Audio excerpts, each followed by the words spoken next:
Good evening, everybody. Hopefully I sound okay. Hopefully I'm loud enough. Let me know Well, if you've there's any got issues. you've got the VCR look going on. I know, I which can't. always It just seems to be appreciate. this camera that does it. I don't know why. It just starts off that way usually. Yeah, and then it changes. Yeah, it's just this other camera. The thing is I might switch over to that camera to this location in the future, but we'll see what happens. You just need I could be slightly louder. Let me just. I'll try to turn myself up just a little bit.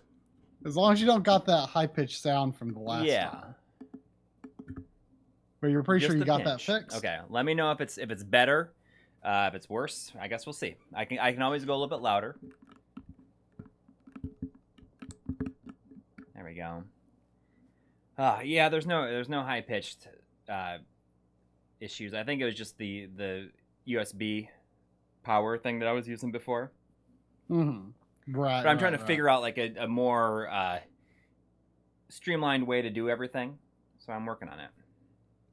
Yeah, the camera, at least for me, is going to be blurry. That's just kind of how it is right now. I'd like to come up with a better solution in the future, but I haven't decided what's going to be the ideal.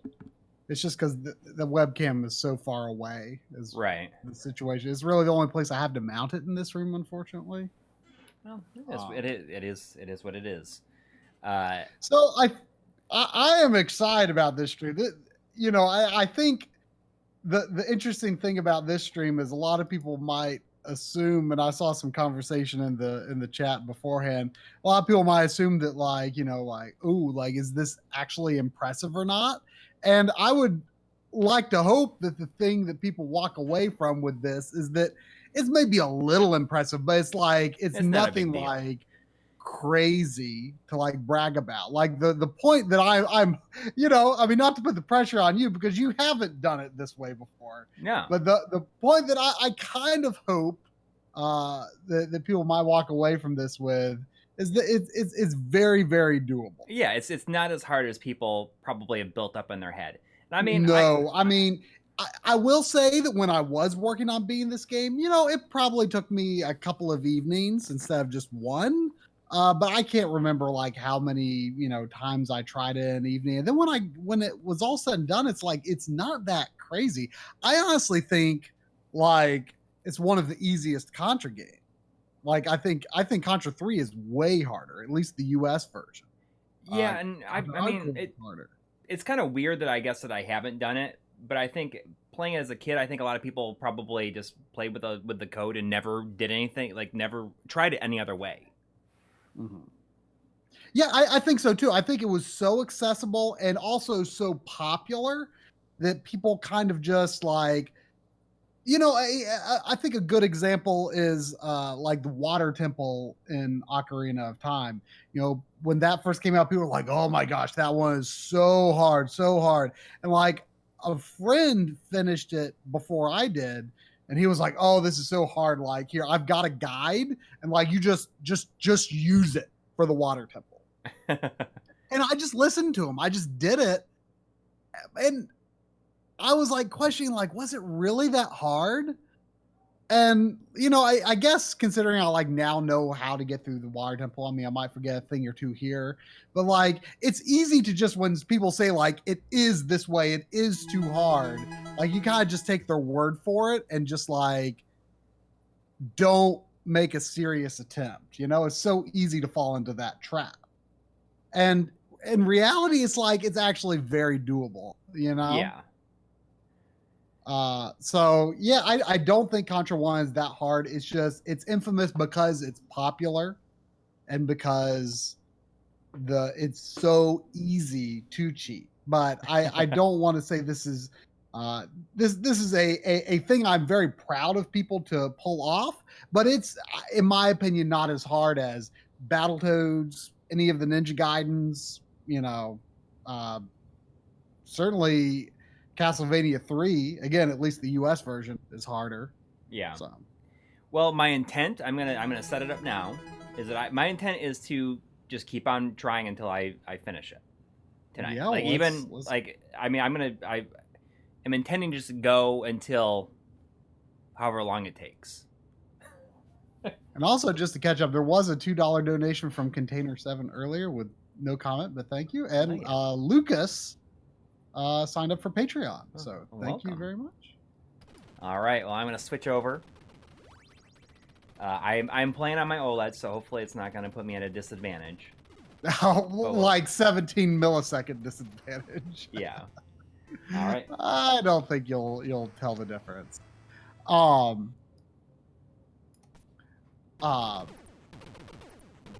I agree. Bagger Schmidt says Battletoads is the hardest good NES game. That might be true. I do think it is the hardest NES game I've beaten. I personally think Punch-Out is also pretty much right at the top of difficulty, but I feel like that's a game where people's opinions on how difficult it is could vary wildly, just depending on how you react to the tells. Like, I have this, like, tendency to sort of predictively react rather than actually wait for the flash. But I will say, when I did beat Punch-Out, that was on that HD CRT. I don't know what the lag was on that. And then I did beat it another time on just like a pretty standard LCD with, you know, I was before I had like, you know, a proper scaler or anything. To be honest, I don't think I've ever beaten Punch-Out on a CRT. Really? Yeah, I don't think I have. Well, at the time, I didn't know anything about lag. Like, I think I had heard about lag, but I don't think I believed it. It's not something you'd thought about, I guess. Right. I'd heard people talk about lag, but I just, like, there was definitely a time where it's like, I didn't quite... Because, like, I didn't notice it. And then, of course, that's the thing that you'll see in comments a lot is like, oh, there's zero lag, you know? It's like, well, you don't feel it. And that's okay. Like, I'm not overly lag sensitive myself. But, you know, it still exists and it still is an issue for a lot of people, so. Yeah. I do wonder, like, how I would fare against Mike Tyson on a CRT. Because I don't think I've ever, like, seriously done it. Like, I don't think I've ever been like, okay, I am beating Mike Tyson when I was playing on a CRT. So the R is rapid fire, but how does that affect? Okay, so rapid fire, it stacks with whatever weapon you currently have. Other than machine gun, like you can just fire bullets faster. Oh, I see. By mashing the button.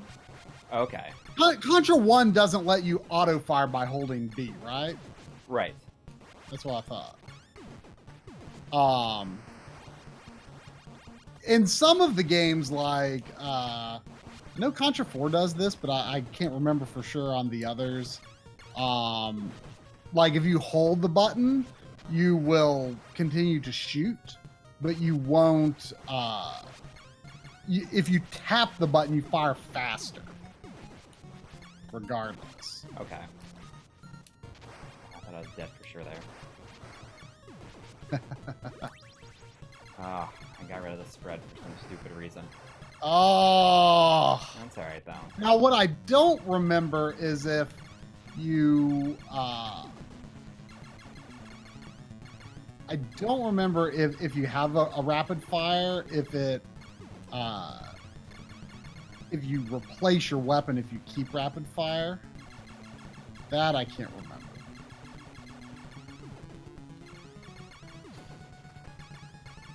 Well, the thing that gave me the idea to do this is I just randomly popped this in the other day when I was setting up all my systems here, and I made it to the 4th stage without having to continue.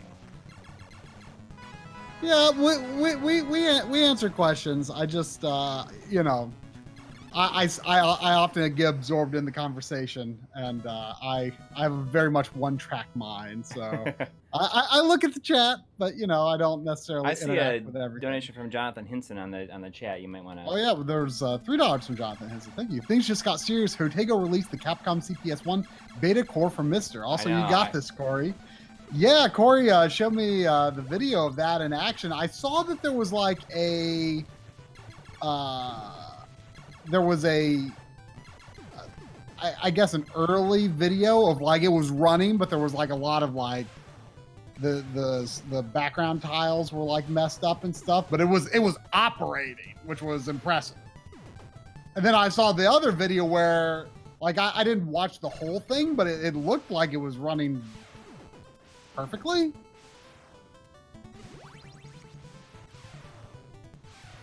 How long is the invincibility last? But I didn't watch the video in detail, and I think it was in French anyway. Right. So I don't Oh, truly know what the stats is, but that is certainly incredible and opens up like some very important games for sure. Oh, Mitch B is asking. He has $2. Thank you. Same big question: brick or dog bone? I assume he's specifically asking what you're playing with. yeah. I didn't even have a dog bone. Oh, you don't? Yeah. I am brick all the way. You know, like I said in the first party controllers video, you know, I was like, oh yeah, like it's curved like a Super Nintendo controller, like that's amazing.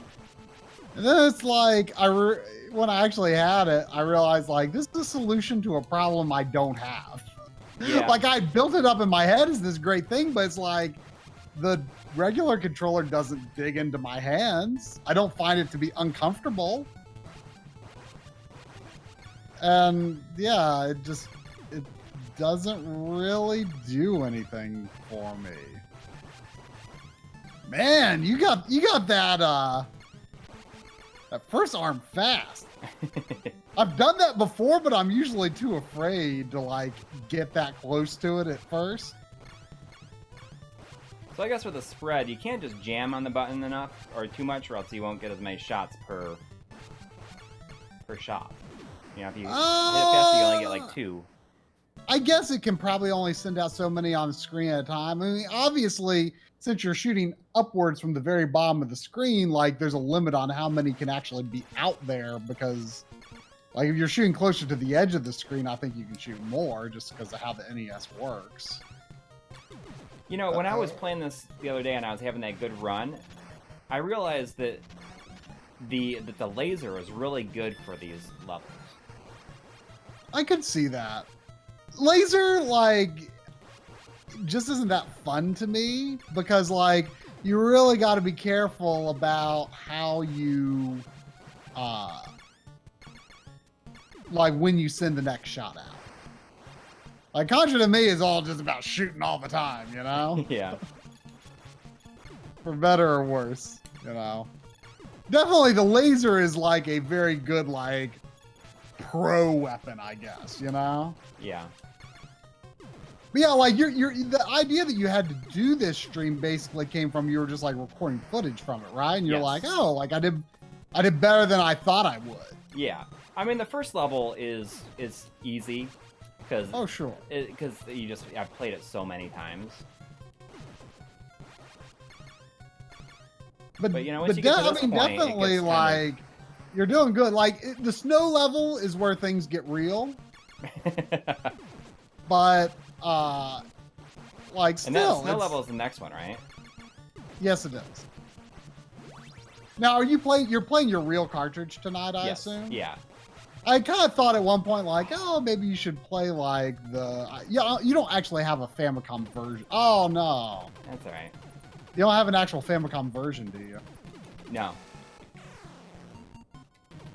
I do not. But you could play it on EverDrive. The Famicom version is pretty nifty.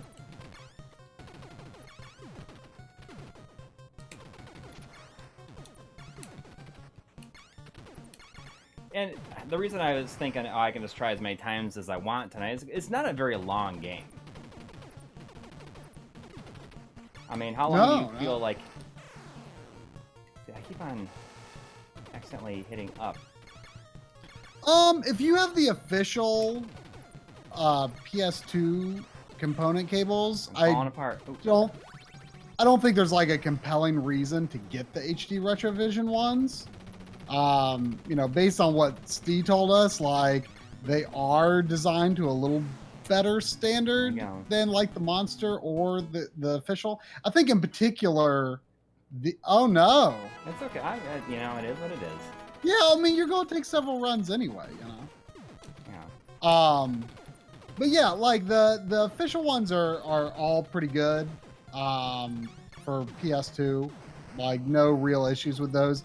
In my new setup, I did end up using the HD Retrovision ones just because, but I would not go out of my way necessarily if you already have the official ones, but they are very good cable. We got $4.99 from good old Scott Davis. Thank you. Asking, hey dudes, any thoughts or preview notes on the incoming analog DAC? I scored an RGB SCART modded 20-inch Sony Trinitron TV in anticipation. Ooh, that's a nice grab for sure. You've used the DAC. I mean, we've both tested out the DAC. I think you've used it more in like regular use than I have so far. Yeah, not as much as I would have liked to though. I mean, it's a great option. I just think it's really cool that it works. It is. Like I definitely like to know more about how it works, but we have some, you know, idea of that it's like not it's definitely not sending like normal HDMI signals. It's just like pure data. It's using the HDMI port to send things that are very much not normal HDMI signal. Yeah. Yeah, Kevtris did design the DAC.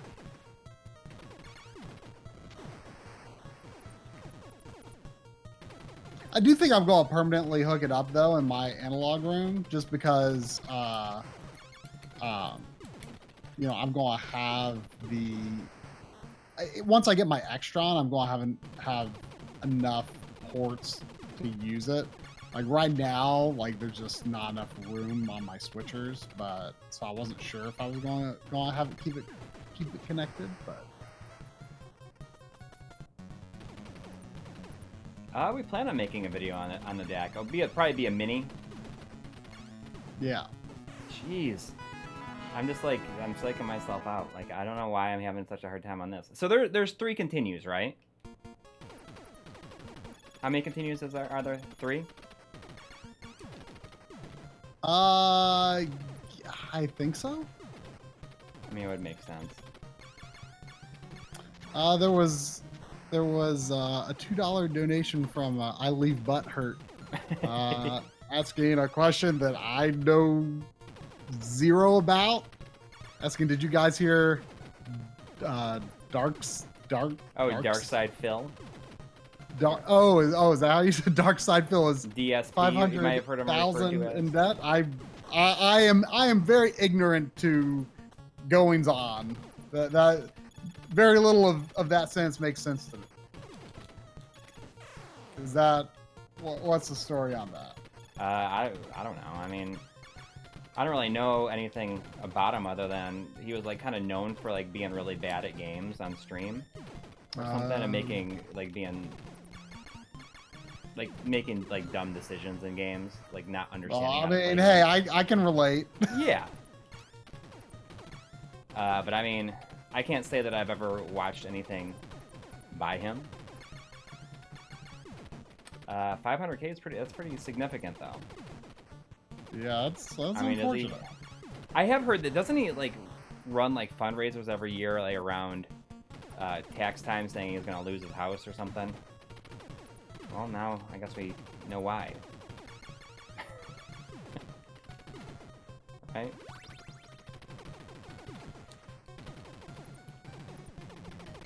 Or is this just like his tax time fundraiser again?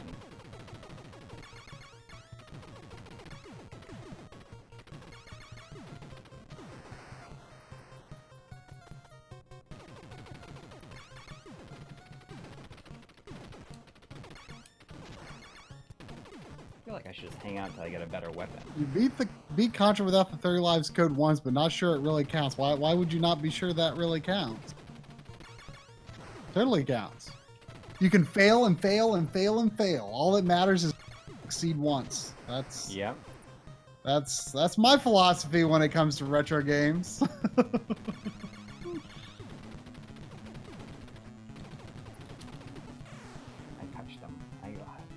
What did I do before with these guys? You probably had the spread shot and were able to shoot them before they became a problem. Yeah, but like it's not. I guess we're gonna. You just really need to get rid of them before they shoot. Right.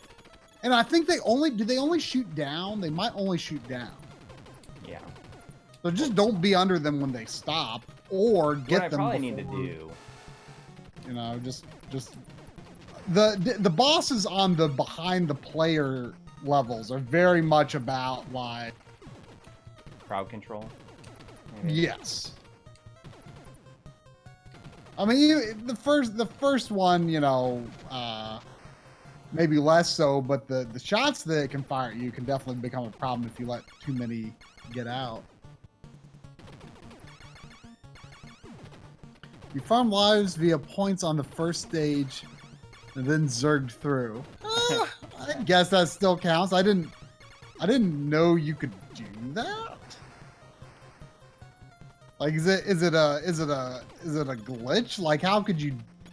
Like, do the little farm lives, like I guess, backpack from, like, dudes or whatever they are, the guys that don't have guns? Do they? For some reason, I thought they didn't give you points. Like, I guess those guys could go on forever.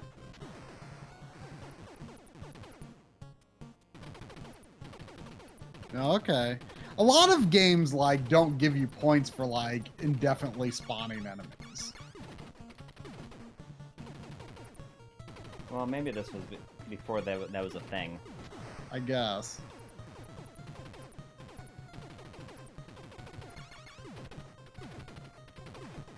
Sonic movie broke 200 million. You said you went to see it and liked it. Yeah, it was not bad. My kids really liked it. I mean, it had its moments. I mean, I thought it was a great. It's a great kids movie. Like, I think that the kids, as they get older, will remember it fondly. Cool, and, you almost got hit, man. Yeah. Well, I'll definitely give it a watch. I mean, obviously, it definitely has its moments that are pretty cool. I'm not the world's biggest Sonic fan, needless to say, but right. I'll watch it sometime.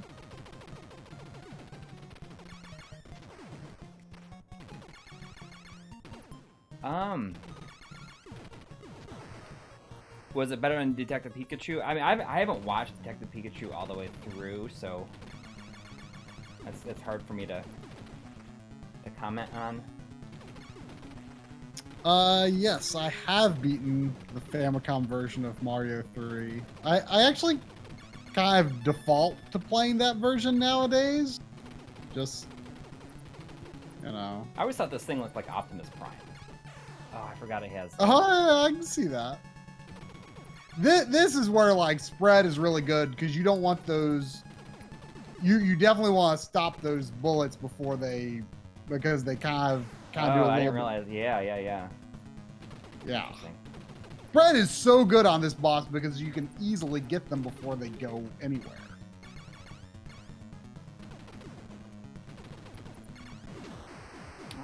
I mean, Contra is very similar to shmups in the sense that the game is easy if you can stay fully powered up, but staying fully powered up is also the trick.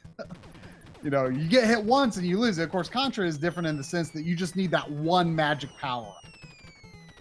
Yeah.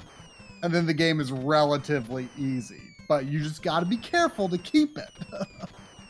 You know, I've never done anything like tried to beat the game without the spread shot. I mean, certainly I've lost it, you know, in my successful runs, but it definitely plays a big role in helping.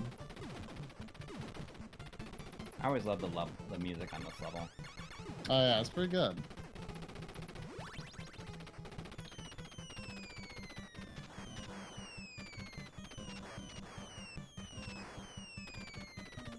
Kids running around. Oh, there it goes. There's that. No.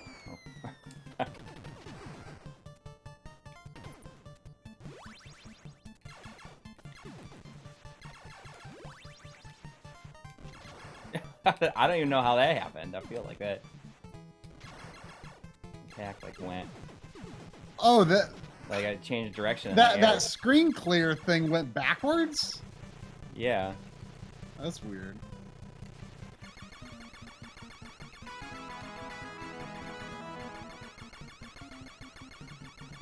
Okay, you seem to more or less know what to do against the snow. Oh. That's always what happens, pretty much. Like, it always blows up, like... Just before it hits you? Yeah. I just saw a donation from yeah. But yeah, I to be honest, I don't know if I've ever killed that snowplow without getting killed myself using, like, a regular gun. But if you just, like, stand on the left edge, like, those bullets can hit your toes. Oh, but you weren't quite far enough over. Mm-hmm. That was it. Okay. The donation was from Aaron Welsh. Thank you. Asking, would try watch a bad Mario movie over Sonic? I mean, I can say that I have seen a quote unquote bad Mario movie, and I have not yet seen the Sonic movie. So I guess as of the moment, that is true. Yeah, I mean, I think it's going to be interesting to see what happens. Like, clearly they have plans for a sequel in there, and I'm excited to see where it goes. I mean, I'm guessing that Sonic is a whole lot closer to the source material than the Mario. I mean, I don't know. I mean, I gotta admit, like, I was reading some people like talking about all this stuff and like what they think is going to happen in the sequel, and I'm like, I can't believe that like the Sonic storyline and world is like that complicated. Like, I can believe it. I can believe it.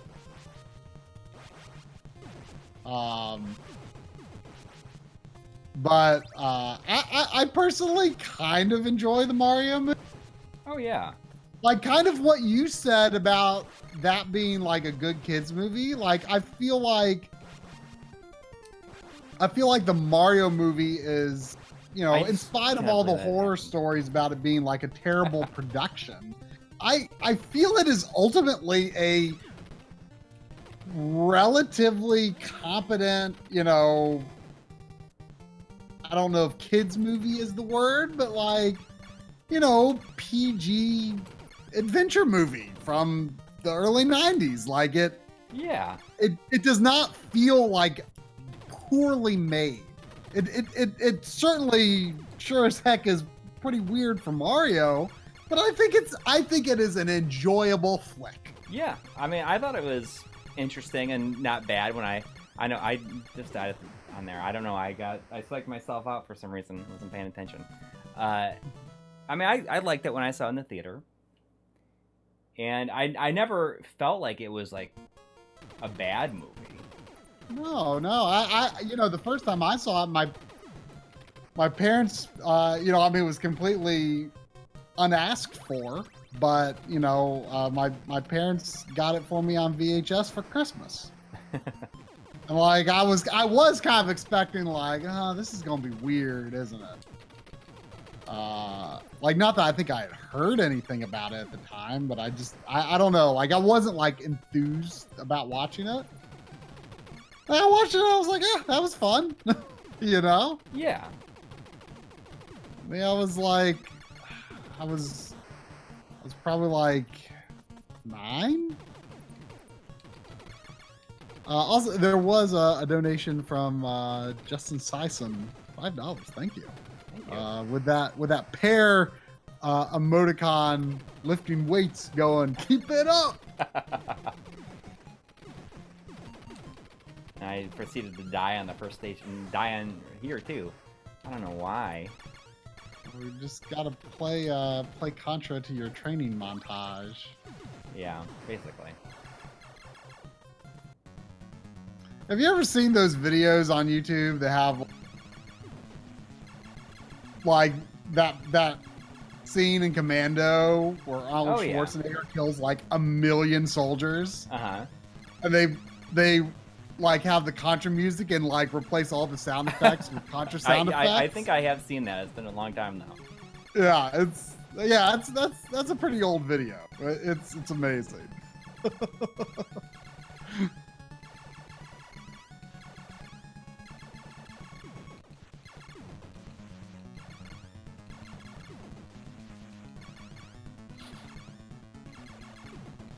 So after the snowfield, it's like the factory, and that's one with the spiked ceilings, and then the last level, right?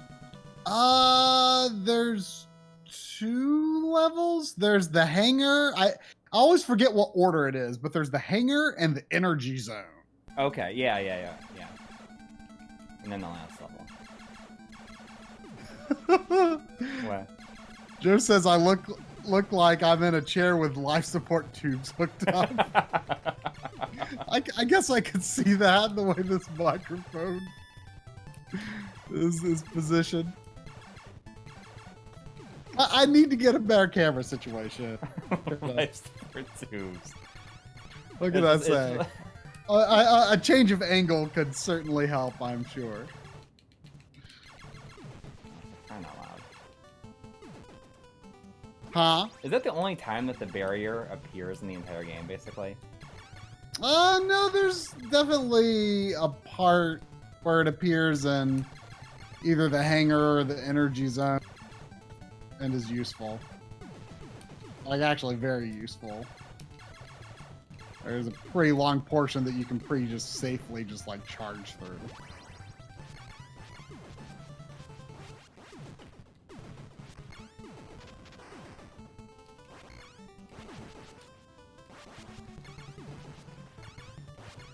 Well, hopefully I just played the 4th stage enough that I can get through it with the spread. It'll suddenly be easy. So I know what to expect. But stage 4 that's the only other third-person level, right? Correct. Well, they're all third person, but I know what you mean. Yeah. Behind. What's your opinion on the least offensive alternate gameplay mode in a Contra game?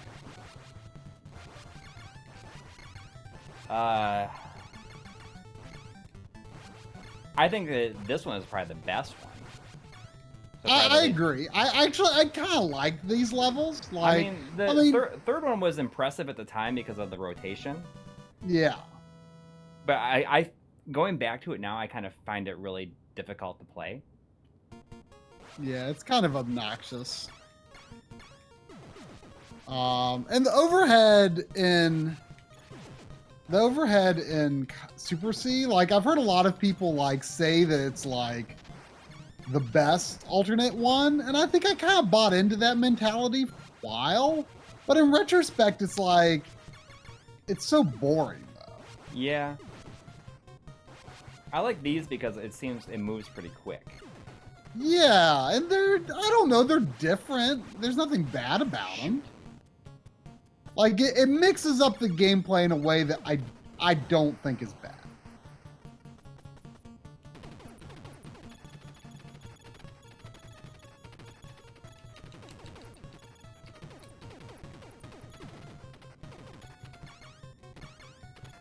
A lot of people are saying, "Oh, I've seen the title of the stream," they're surprised. But shoot, like you said, I mean, it's like seems to be something that not a lot of people have like really taken into account. Yeah, but it is absolutely very doable, and I hope that you can prove that point tonight.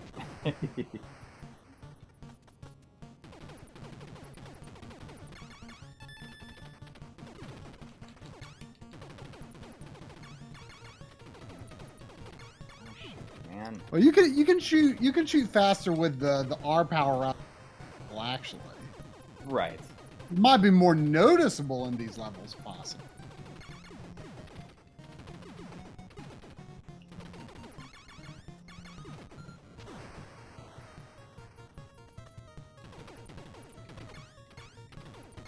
Yeah, someone was asking a question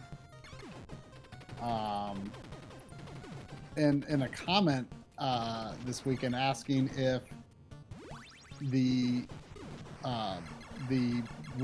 increased sprite limit option on the NT Mini fixes sprite flicker in Super Dodgeball, and I actually don't know. But I know like Super Dodgeball is I'm pretty sure it's a 30 FPS game. It's not a game I've spent a lot of time playing. I don't own it. So I wonder if it just like kind of works differently. And the 2 donations. Paul Sutton with 999 saying $10, but every time you lose spread, you gotta reset. I thought I was done for right there. Woo! Yeah, that was some good jumping. All right, manage those bubbles. Oof.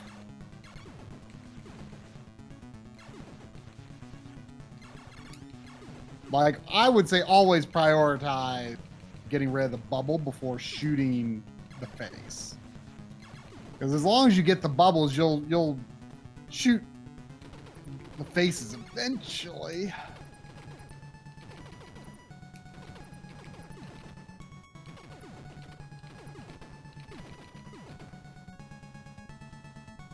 Once you get it down to 1, it's a lot easier. Oh, yeah. Whew! You had me on the edge of my seat there. The donation from Ben Brody, I'll have to ask you to read. Hey! How much money was it? Hey! $2. $2. We gotta say it like the guy from Crazy Taxi. I think it's kind of a good impression, personally. That was not bad.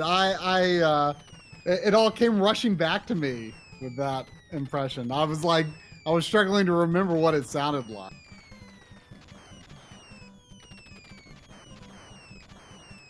Gotta make some crazy money. Yeah.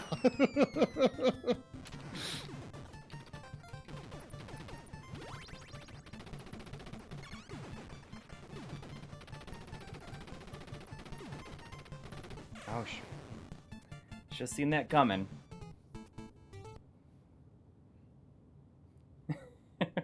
I was thinking about that. Whenever I say I should. I don't know if that was really fat. What? I don't know if that was really fat, Albert.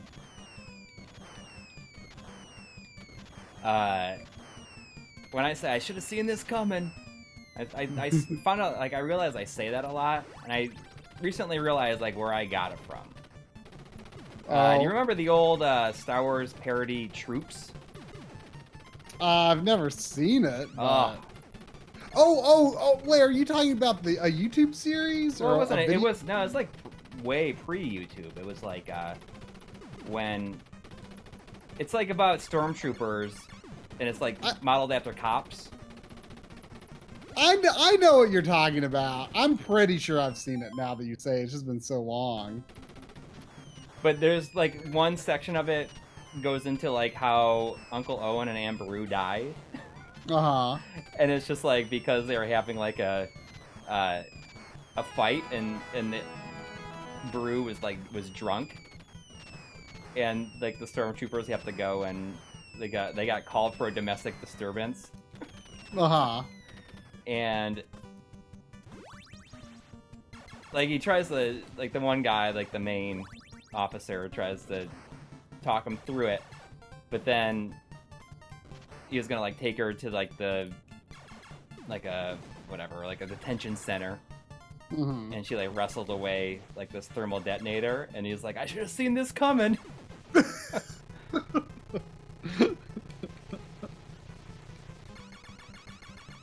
It's if you haven't seen it, it's well worth watching. It's pretty good. I mean, I'm pretty sure I've seen it, but it's just been. I mean, that's that was a long time ago.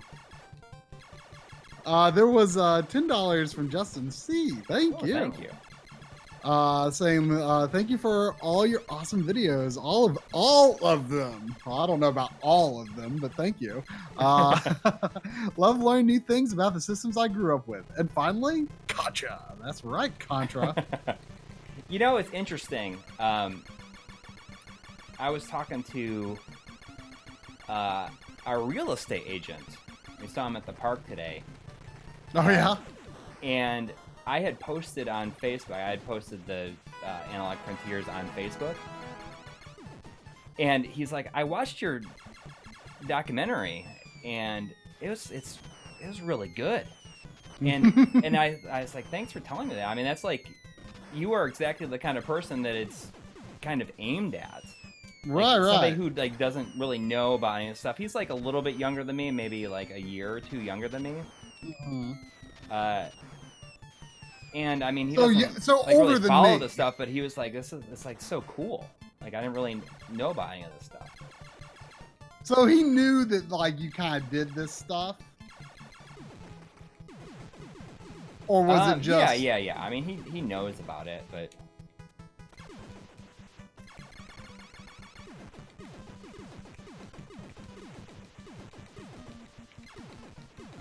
There was $15. Wow, thank you. From Justice Skull Tag. He said Contra is not a good game for beginners, but I would argue that it's the best game to begin Contra with. Yeah. Like I say, I think it's the easiest one. There's a possibility Super C could maybe be easier. I think they're roughly the same difficulty, but because I like the first one so much more, I mean, don't get me wrong, Super C is very good.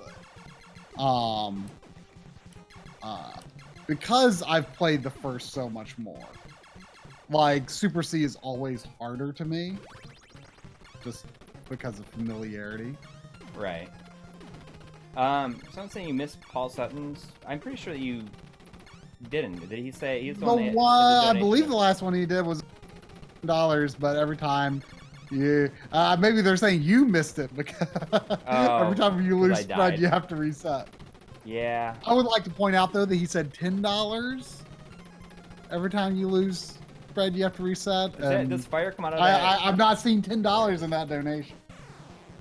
Is there like a way to even do this without you have to like be on the bottom? Jeez. I think you can get. I mean, it's just timing. Yeah. I think it might be somewhat determined by your position.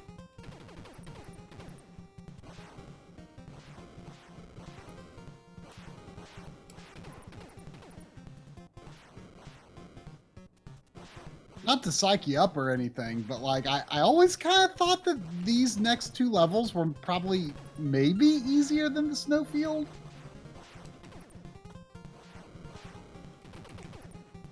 I think that's the barrier, by the way.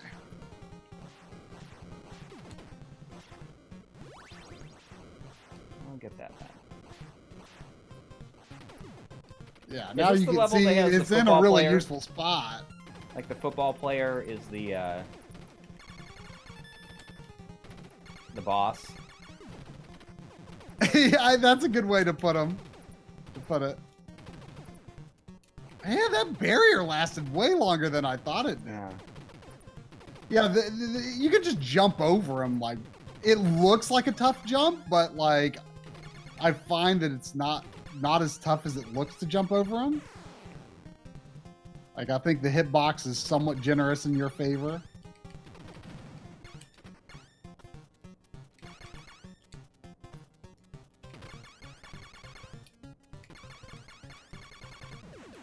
All right, well.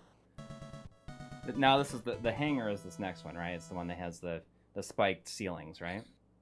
Yeah, there's like some spiked mashers, and I forget, there might be some floor that... There's some floor that looks bad, and I always forget if it actually is bad to touch or if it just looks bad. You know what I mean? Yeah. I can never remember if it's actually bad. I kind of think it's not.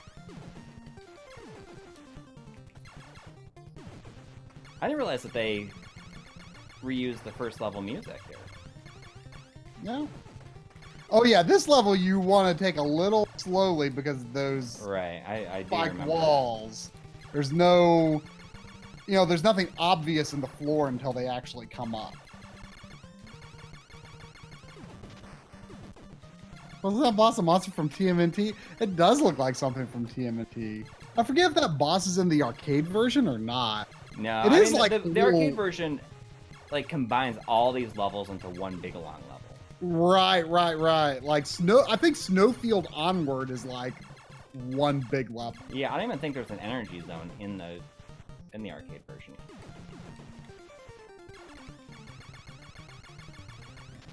I think that's right. I personally don't think the arcade version is very fun. But... No. There's another barrier. Yeah. Let's run with it.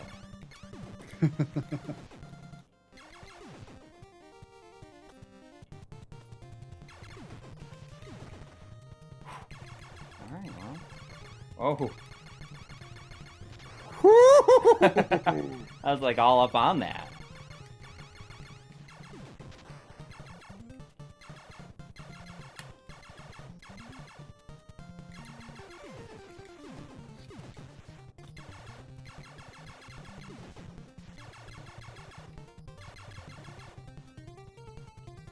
Well, apparently it does exist in the arcade version. But that football player boss, as you call him, he's like, he does feel like not just something out of Turtles, but like more specifically, he almost feels like something out of like a Konami Turtles game. Because like he changes color, like as he's almost defeated, which is something that no other boss in this game does. I don't remember what this is here. You just like have to defeat the thing over the door, but like you can destroy the guns if you want. Ooh, good thing you got that one up. I know, right? Nice. Last level on your second run. It's pretty good. Have you even used any continues? I've used one continue. I mean, this could potentially be it. Don't get me too confident. Well, take it slow. You want to get rid of all of like the spawners in the wall.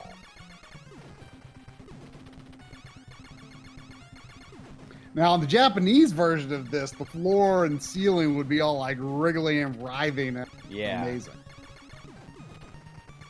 Well, if I end up beating this, I'll play the Japanese version afterwards.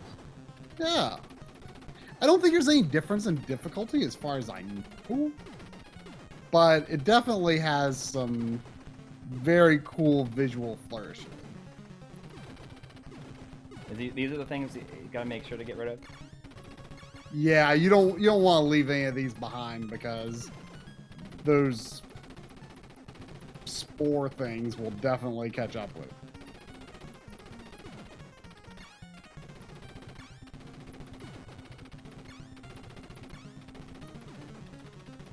Ooh, you're gonna get it in time. What? You're gonna get that S in time. Oh, does it disappear? They eventually do, but they are on screen for a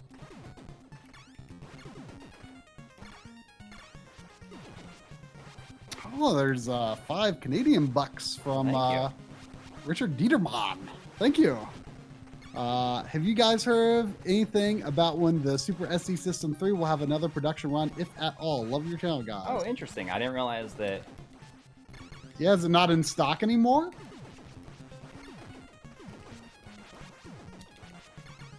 I would like to hope that that's a product that will be readily available for some time to come, but I honestly can't say that I know. Yeah. That's surprising. I didn't realize that it was out of stock and not in print currently. Yeah, I don't know if anyone in the chat has. Dang, if you like really take your time with this, like I've like gotten 2 extra lives on this level. Yeah.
Check it out. No hits on Red Falcon. No hits on the last level.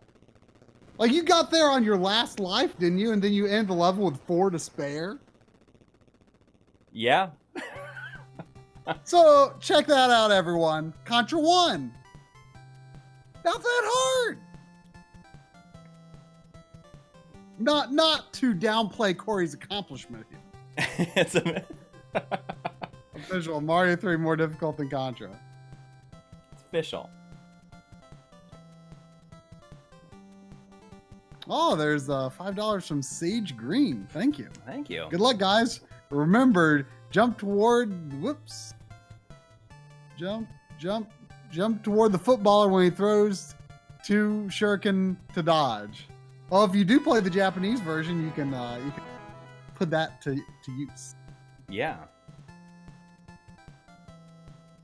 Oh yeah, on PS2, Contra Shattered Soldier is very, very hard. That that's one. Yeah. That's kind of a scary game to me. That I have only beaten it on the easiest difficulty, and you have to unlock the last 2 levels by playing on each of the higher difficulties and getting like a good score. Right. You missed like a whole bunch. Oh wow! Bunch of The success in Contra is causing a frenzy. Thank you, everyone. There's $4.20 from Carter Dotson saying GG. Thank you, and $4.99 from Sean Quinn. Way to go! Is the second loop any harder? You know what though? You know what? Before you switch to the Japanese version, are you playing again? Yeah, I'm gonna do another loop. I think there's a hard loop. Wow. So my point is I can go for like, the complete. maybe you should just play this again, and that way you can like mark it as complete on your backloggery with no question. Well, we'll see how it goes. Why don't you try it? I am. What do you think the difference is? Let me scroll back up. They're $20. Wow. Dang. From Exile. Thank you. Awesome job, Coury. And $2 from Aaron Welsh saying Snatcher speedrun. I don't know how exciting that would be, but I wonder about it. We were kind of talking about how Limited Run Games is doing a limited run of Rebel Assault and Secret of Monkey Island on the Sega CD. And it would be cool if eventually Jeez. Maybe that is a little hard. I don't remember the thing being there. I think the bullets are faster. Yeah, I think that's the main thing. The bullets are faster. Got it.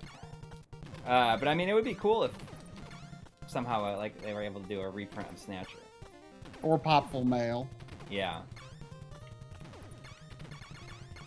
Yeah. Normally, I don't go for the repro. I mean, I know it's. I mean, But for a certain kind of price. a If it repro. was a game that was super expensive, like hundreds of dollars expensive. Yeah, I mean, yeah, I mean, normally I'm not into like new print runs because it's like, yeah, it has the publisher's blessing, but it's like it's not made by Sega, you know? Right. But in those cases of like the hundreds of dollar ones, I would exception for sure. There was also $4.99 from Beached Thing, BT. Saying, well done. Either of you try out Dreams. Could be a good stream night. You know, that is an interesting idea. Like, maybe not to create anything, but to like just play other out levels. I various mean, you things. can. I don't really have a lot of interest. I've honestly like looked at very little video for it, and I've Same here. never seen video of like what the actual creation. I saw tools. someone made like a Sonic game, and it looked pretty neat. Yeah, I've not looked at like what the actual creation tools are. I really have no concept of how it works. But that is an interesting idea for sure. I mean, that Mario Maker stream, Mario Maker 2 stream was like, I think one of the most fun streams. And you know, I gotta say that the game itself surprised me in that stream. I enjoyed. I end up loving that game a lot more than I thought I would. So that would be interesting. But like, I don't know if there's any way to just like access Dreams for free. I assume I would have to buy it. Yeah, I mean, I would definitely have to look look into it a little bit more before I would like. I mean, it's a $40 game. Oh, it's only $40. Yeah. That's nice. Considering it's been in development for like the entirety of the generation, like that's actually quite. Yeah.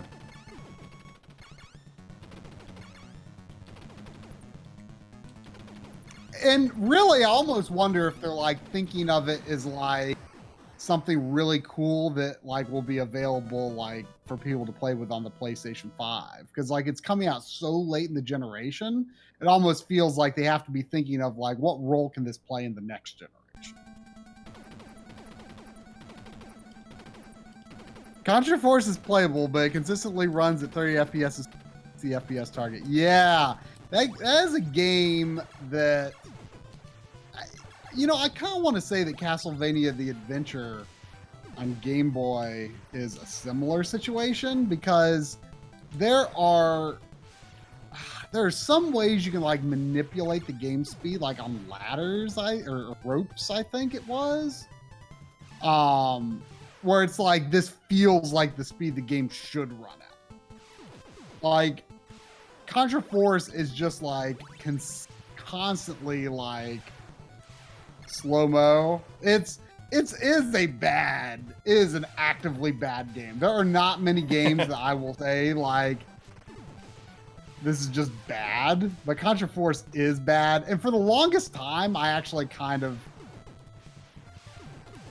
believed like it couldn't be as bad as how bad could it be? But it is. Make it out to be. It is bad, but it's also it's kind of like. Play. Huh? It's just difficult to play because of the frame rate. Like actually plays makes it actively difficult to play. In some ways, maybe like it's like the level design is just like it's just bad. But like at the same time, like I had, I mean, Drum and I co-opted on the Backloggery stream, and we had, I mean, it was a hoot.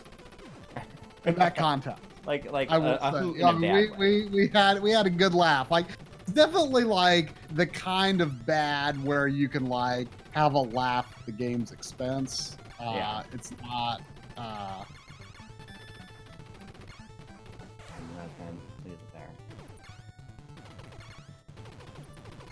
Oof. Yeah, the faster bullets, like it definitely makes it a lot harder. Yeah.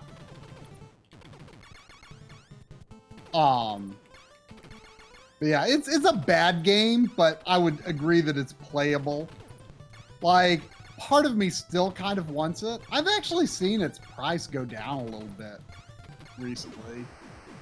Like, I've seen Video Game World has had a couple of copies in the past few years. I think they've sold it for, I don't know, like maybe 85 or something like that.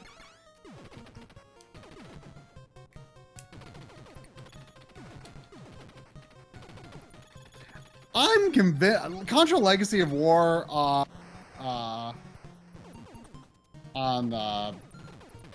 PS1 does seem like a pretty atrocious game from what I've played, but like I've played like the first level of the Contra adventure and it seems fine. Like I have a feeling that like it might have multiple like different kinds of levels, and I think that maybe it's a situation where the first level is like not that bad, and then it kind of goes downhill quickly after that.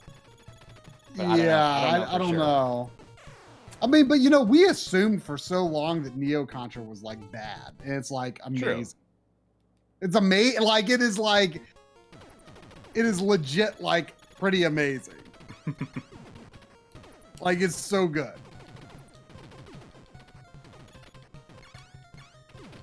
Like it's definitely more fun than Shattered Soldier. Like Shattered Soldier I like, but is like such an intense game. Like you have to like really buckle down and take it super serious. Like it is one of like it's one of the toughest games I've ever beaten. Shattered Soldier. And that's like beating it on the easiest difficulty and not unlocking like the extra 2 levels at the end. Like even then I still think it's like maybe the hardest game I've beaten. Like maybe harder than like Battletoads. Really? It is hard. It is hard. I'm nervous about like the boss of this. I feel like I just need to like hang out till I get a different weapon. I've beaten NES Battletoads, but it's been a long time. I actually bought a few weeks ago Genesis Battletoads, which was only $30. For some reason, I thought it was like a little expensive, maybe, but it wasn't.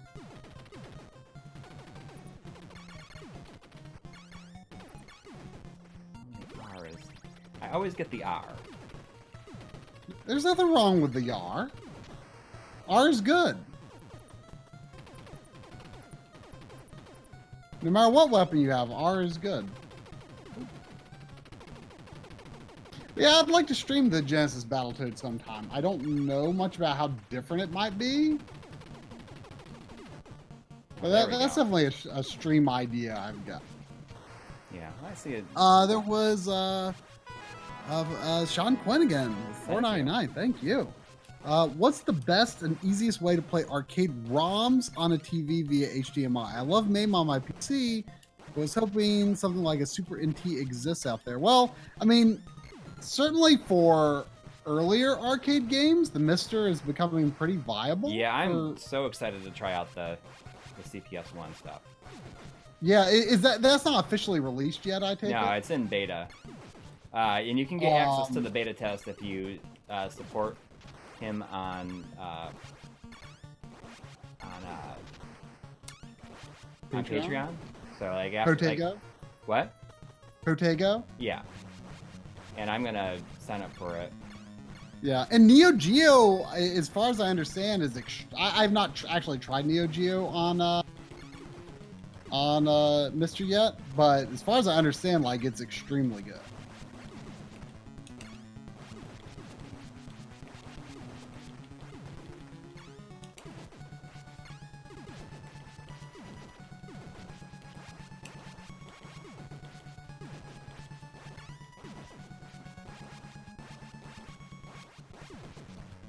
Yeah, it's the first time we fought this boss with the spread. Yeah, it does make him a lot easier for sure.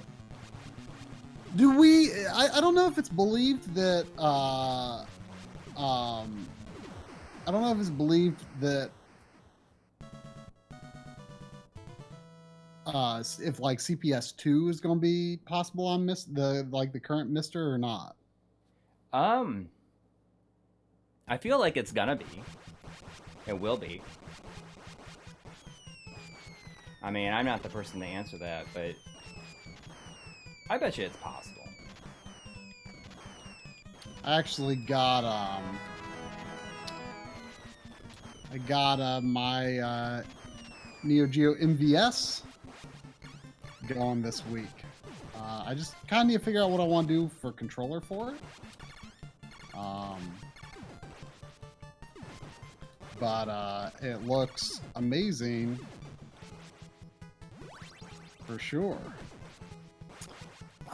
Let's see, there was $5 from For the Love of the Game. Thank you very much. Thank you. Thanks for featuring Purikura Dai. I'm going to butcher this name.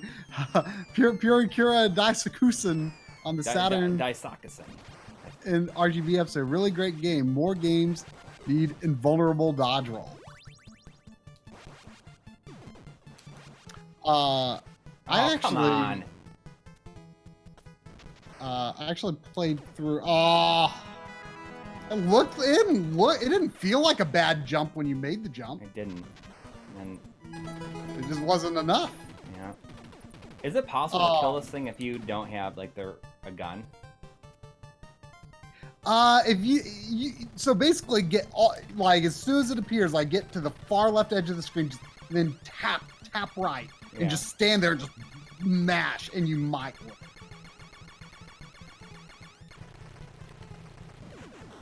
I feel like it died faster than wow, than yeah.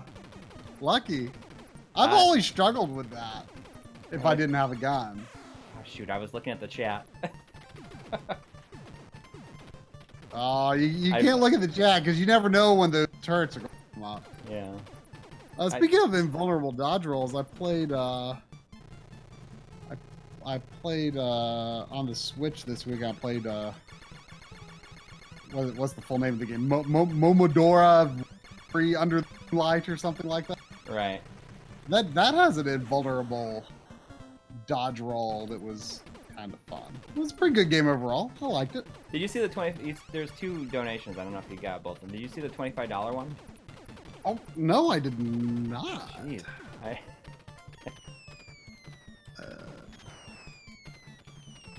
Thank you. It was 25. Wow, thank you. From Super Guy 88. Oh, They literally just finished playing this game 10 minutes ago. All nice. Did you finish? I it mean, too? you know, any day is a good day to just randomly play you some Contra. Yeah, I feel like I'm. I mean, it is one of just. I mean, it's just one of my favorite games ever made. I mean, it's very high bar game on the NES for me. I love it.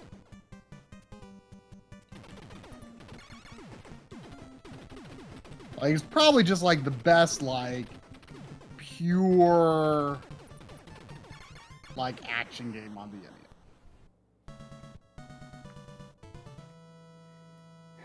Well, let's see how I'm doing here. It would be cool to be able to mark it as complete and do the hard loop, but I feel like let's see how it goes. You know, what's actually funny was Drum told me that he and Lynn recently watched an episode of Game Center CX where he played Super Mario Land. Uh-huh. And he had to replay it to do a hard loop. And he said they were like, have we done that? Like, all remember. 3 of us have it marked on our backloggery leap. And I was like, there's a hard loop? And he's like, we have this reaction. Like, we just don't remember that at all. But at the same time, we're also like, it's possible we could have done it, but I just don't remember. So actually tomorrow, we're going to do a triple stream Oh, that's fun. Of all three of us playing Super Mario Land and, you know, trying to do the hard loop. If you beat the hard loop, then you get levels. But yeah, like it feels like something that I might have known about at one point, and oh, come on! I like had a I got the extra life just as I died too, or just before I died.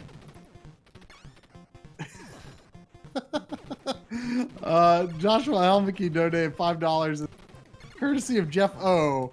Aw, come on shirts now available at MLiG merch store. Oh. That would be fun to have like a. Ah, come on. Come on. Like I could just see like. Or like you gotta like be a kidding photo me. of you like with your hand up. Just be like, ah, and it just says, ah, come on. You're just like holding an NES controller, or maybe like there's like NES controller and I'm holding an NES controller. Oh, come on.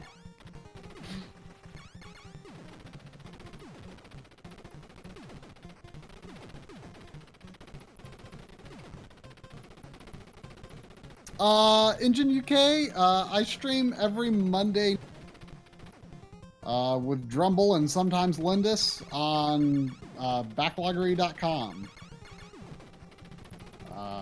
You know, we embed the stream on the site, but it's also just twitch.com/backloggery. Come on, right there. Ah, right in the face. Wow. People keep donating after that beat. Guess it inspired people somehow. Solid Unit with $4.99. Saying, have you guys seen the MD Fourier test results on the Analog NT Mini? Does that mean its accuracy with NES games is not all as cracked up to be? I actually didn't know that. Did he finish a NES version of MD Fourier? Oh, there it is. That's okay though. It is what it is. I've completed my goal. Yeah, it's okay. Should I try Super C? I mean, I've beaten that for real, but it's been a long time. Yeah, I think that'd be fun. It'd be fun. I'd be curious to see how far you get. Sounds good. I've not seen that. I mean, that seems to be a recurring theme with like a lot of things that are overall like functionally very accurate in terms of like how the game runs in terms of visual and gameplay, but sound is that actually comes up. Because we interviewed Artemio for Analog Frontiers, and specifically in the third part. That's going to come up, where, he kind of says like, audio has taken a back seat in terms of accuracy. So I wouldn't necessarily take an audio deficiency in any emulator or hardware emulator to necessarily mean anything in terms of a deficiency in terms of how accurate it is in terms of how the game runs, in terms of how it looks. Why did I just do that? But sound for some reason is kind of a different beast, and that's why it's so good that Artemio has made this tool, because he is really helping people like make that last extra push for much greater accuracy. Right.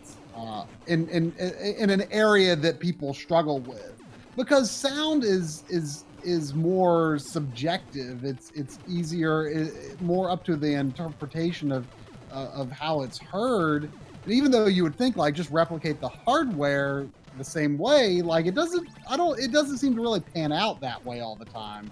And I don't know anything about reverse engineering, so I would not take that to mean like accuracy failing in terms of like gameplay accuracy or visual accuracy on anything, because that's the whole point of MD4EA is like you've got all these things that are almost all the way accurate, but why are they not perfect in sound? Right. You know, in fact, Artemio and I were talking when starting working on the Super Nintendo one. You know, I said I'm interested to hear about the results on that, because Super Nintendo is not a system that I usually think of as having poorly emulated that. Yeah, I mean, you know, I always think of like Genesis, PC Engine, like those are. Oh, and those he did the Super NT. Huh? Was he talking about the NT Mini or the Super NT? I thought they said NT Mini. Okay. In the donation, which I didn't realize he had made a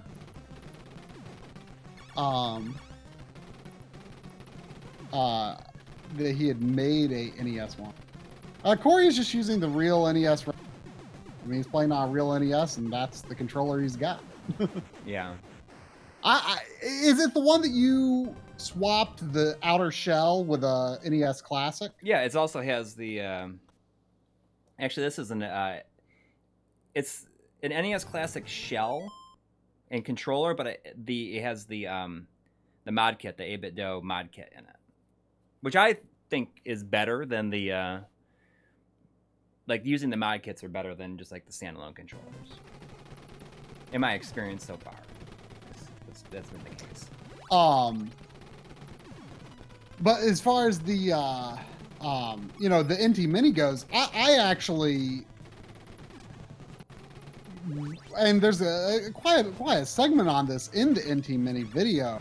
I wasn't 100% happy with how expansion audio sounded. Mm-hmm. Especially when using like the emulated expansion audio. In other words, if you are using an EverDrive to play, you know, Akumajo Densetsu or an FDS game, it uses an emulated version of that sound, and it has to, right? Because you aren't using, because that sound comes from the cartridge. Like it's not data that the system is processing, that comes from the cartridge. That sound is generated by the cartridge and passes as analog into the system where it's mixed. And if you don't have the real cartridge, then you're not going to have, you know, you're not going to have the real hardware making that sound. And I was never 100% happy with how it sounded. And I think most people would probably think, oh, this sounds fine. And I had a lot of back and forth with it. You know, I was, you know, really trying to hope that it was improved, because before release, I thought it sounded actually kind of terrible. And it was improved significantly by release. You know, I wonder if this level is inspired by Jackal. Or this style level. Or Commando. Yeah. Could be Commando.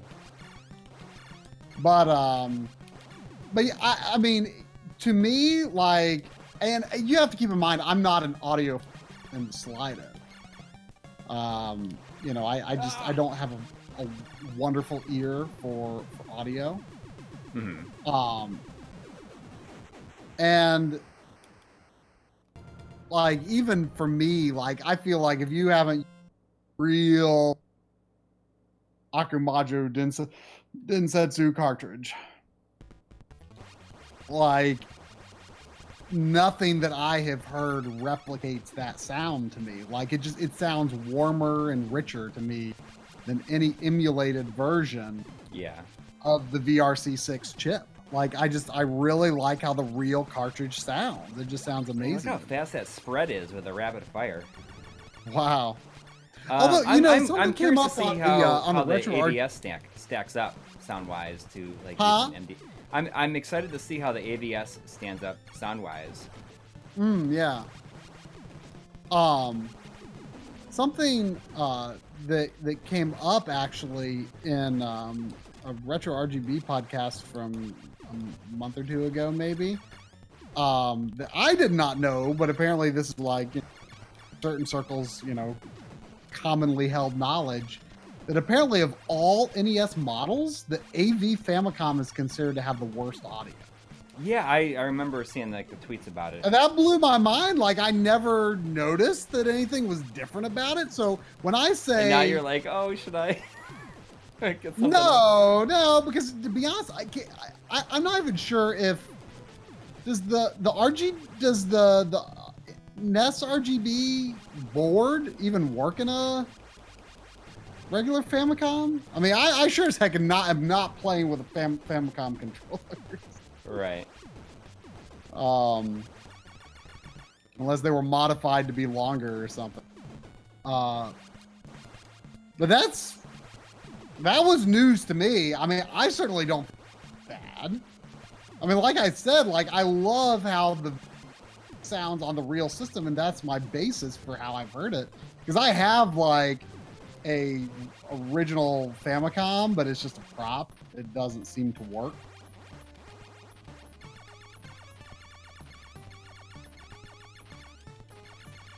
Can I jump on top of this thing? That's right. Yes, you can. Shoot. I don't think you heard it from the top. No, I guess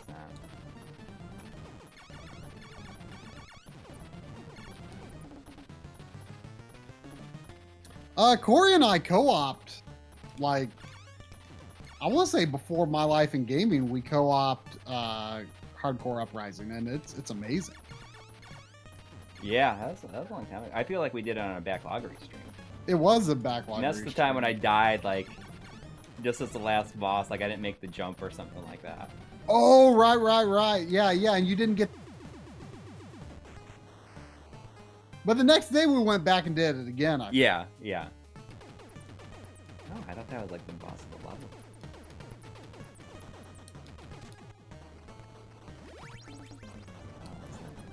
No! Oh. Once you mod an AV Famicom to address expansion audio, it's fine. There's no mod needed. Expansion audio on a Famicom. I mean, that's just part of the Famicom.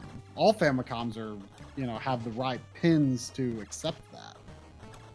I don't know if like the RGB mod affects the audio in any way. I'm guessing. Like messing Yeah, with it's my something. head. It's something I need to do more research about. But certainly I'm not dissatisfied with how the AV Famicom sounds. But now part of me does wonder, like, oh, should I have given time? Because like my basis for how this should be sounding was based on the AV Famicom.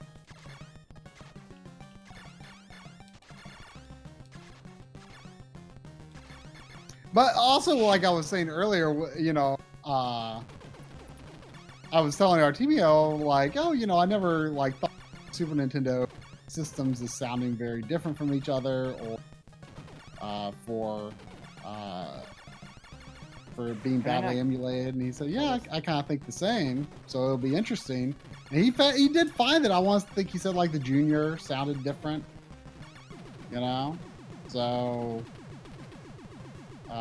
there are differences. And you know what? I also have to say that I actually could immediately tell. To be honest, I'm not sure what core I was using when I recorded that Seiken Densetsu 3 bit for Analog Frontiers, which was kind of like the big introduction to emulation. Mm-hmm. I actually could tell that like, oh, that did not sound like I'm used to it sounding. Like, I guess maybe I'm just like paying more attention to that stuff lately, but like, oh, it's not like, oh, Super Nintendo sound usually sounds fine.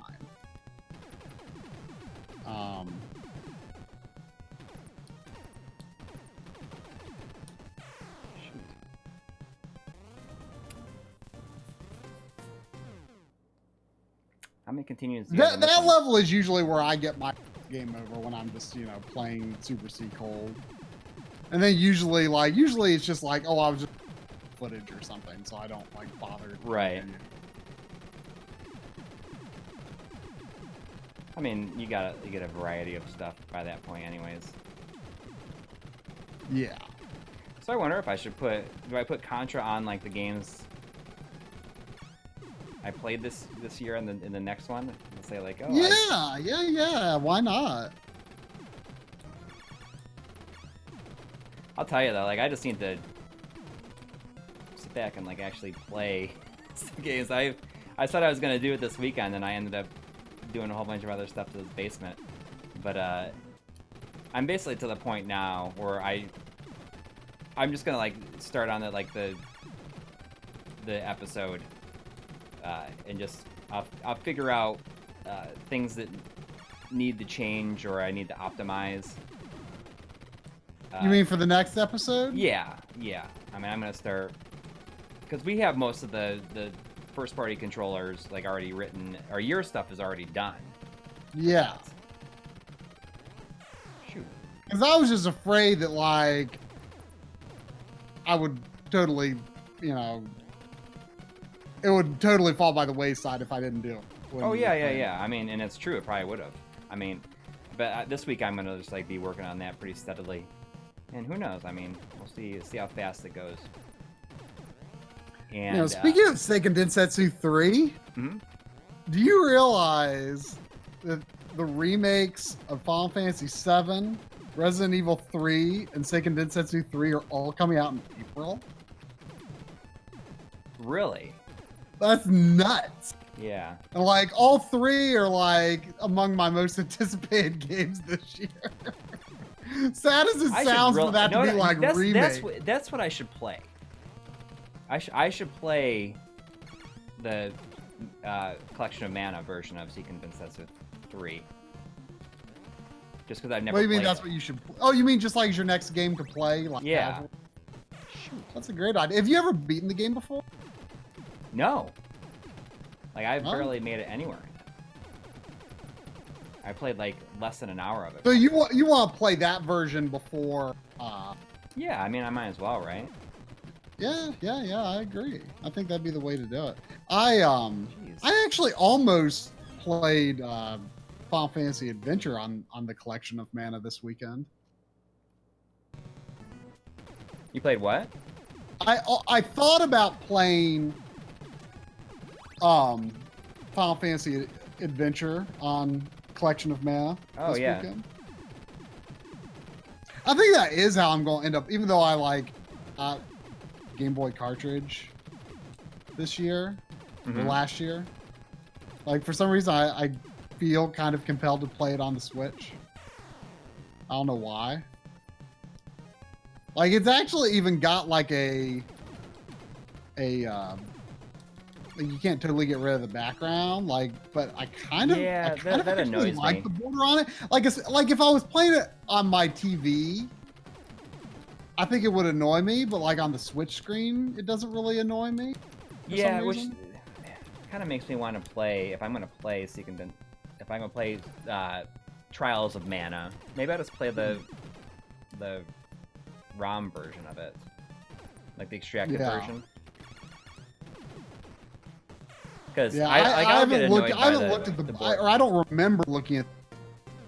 But I mean, I guess that's that. Does anybody have any requests? That level. I mean, it's definitely the level where it starts getting tough. If anybody wants me to play something, what's kind of cool is now I don't have to go in the other room and go through a bunch of stuff. It's just like literally right behind me, so it's just very easy for me to just pick out other stuff. There was $4.99 from Reluctant Hero. Thank you. What about Famicom Twin Systems? How's their sound, and are they able to be RGB mod? Thank you, and awesome work. I'm pretty positive they can be RGB modded. I think you might have to buy like a adapter board. I don't know if that's still like how those are designed and sold. It's because I mean it's been so long since but I remember like having to choose like different adapter boards depending on what system was the one being modded. I don't know anything about their sound though. That's something I've not heard anything about. I mean, this whole thing about supposedly certain systems having better audio than others for NES is news to me. And I have not looked into it any further. Apparently, the audio needs to be tweaked for modding a twin Famicom for NES RGB, according to show.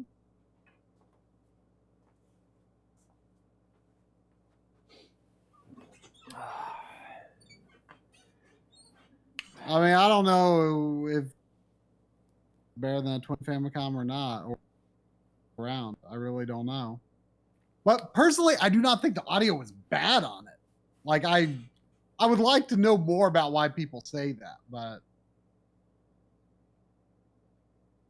I see Blaster Master. I see Castlevania 3. I see Super I mean, Mario Brothers 3. You could like actually like do something in a short time. In what? Blaster Master's way too involved. Well, I mean, I'm playing. I just popped in the EverDrive, and it's the N8 Pro, so I could play that. You can have up to 100 save states per game with this thing. So even if I do that, like I would just make new saves per level that I can always use to go back to. We got $5 from Milo. Thank you. Saying the Sharp Twin has a audio filter cap that makes it really soft. So does that like kind of throw out the balance with like if you're playing like an FDS game that uses the expansion audio on that? Does that like kind of throw off the balance? That was something that I really struggled with the NT Mini and maybe the AVS to a lesser extent. Like adjusting the expansion audio volume. Like I just don't have the ear for that so much, and I had a time like, oh, like what's the correct volume level for the expansion audio versus the audio that the NES generates itself. The audio from the twin Famicom is balanced properly for the most part, but the audio is quite muffled due to that filter capacitor and very quiet due to a large voltage divider. So then does that make the twin Famicom generally be the least of the audio? And if anyone explained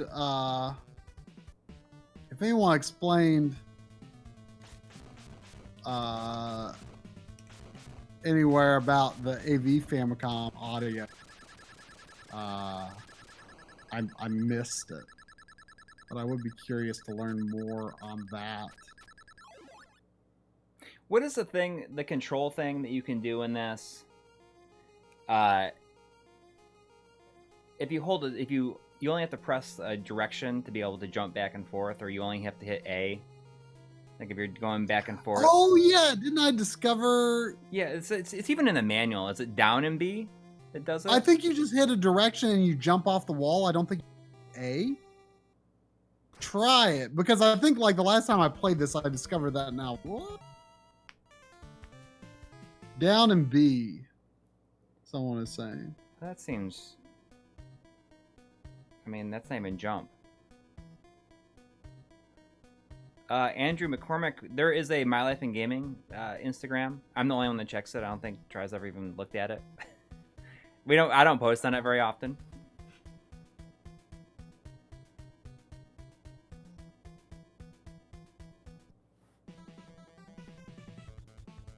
Down and B, huh?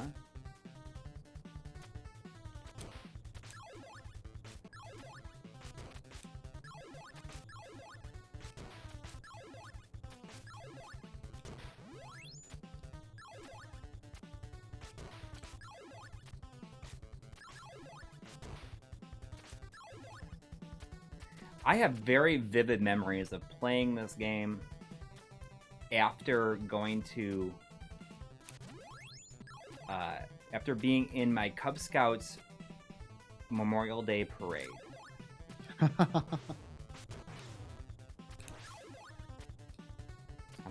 don't know why. I remember being in my living room playing it.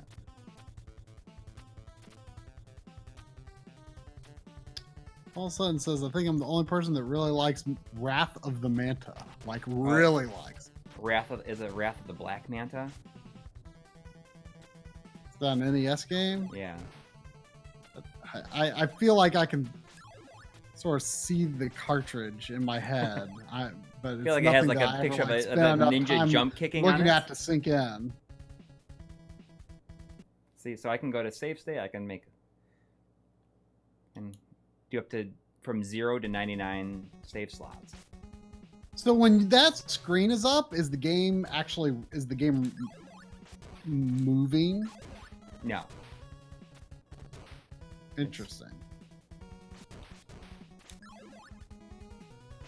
And I'm doing a EverDrive's update episode, which will have this and like the SCS NES or the FX Pack Pro.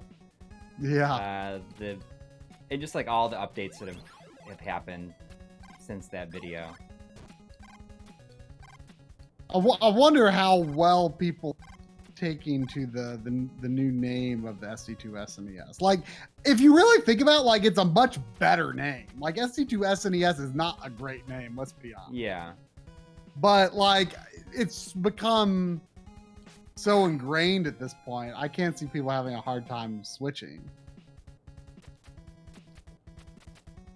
We'll probably get in the groove of calling it FX Pack when we actually do the episode. Yeah, I mean, like, I don't know. Like, I don't know if I like the name FX Pack.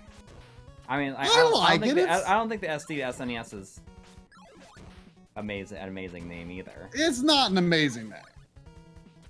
I think FX Pack is a cool name. I mean, it makes sense. It sounds like something Nintendo would have really. Like football players, just like charging through everything. It's just like this army football player. Oh. Of all things, he's just he's got a football helmet on. He's just running. Yeah, the issue with SD2 SNES is like SD card is like a licensed thing.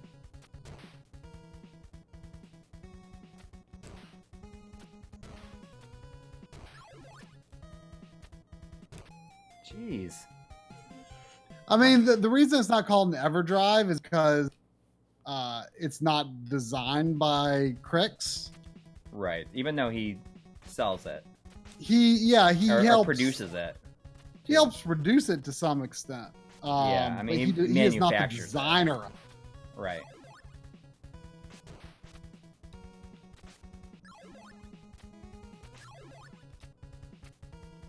What are your favorite misunderstood sprites? I like the Aghanim sprite.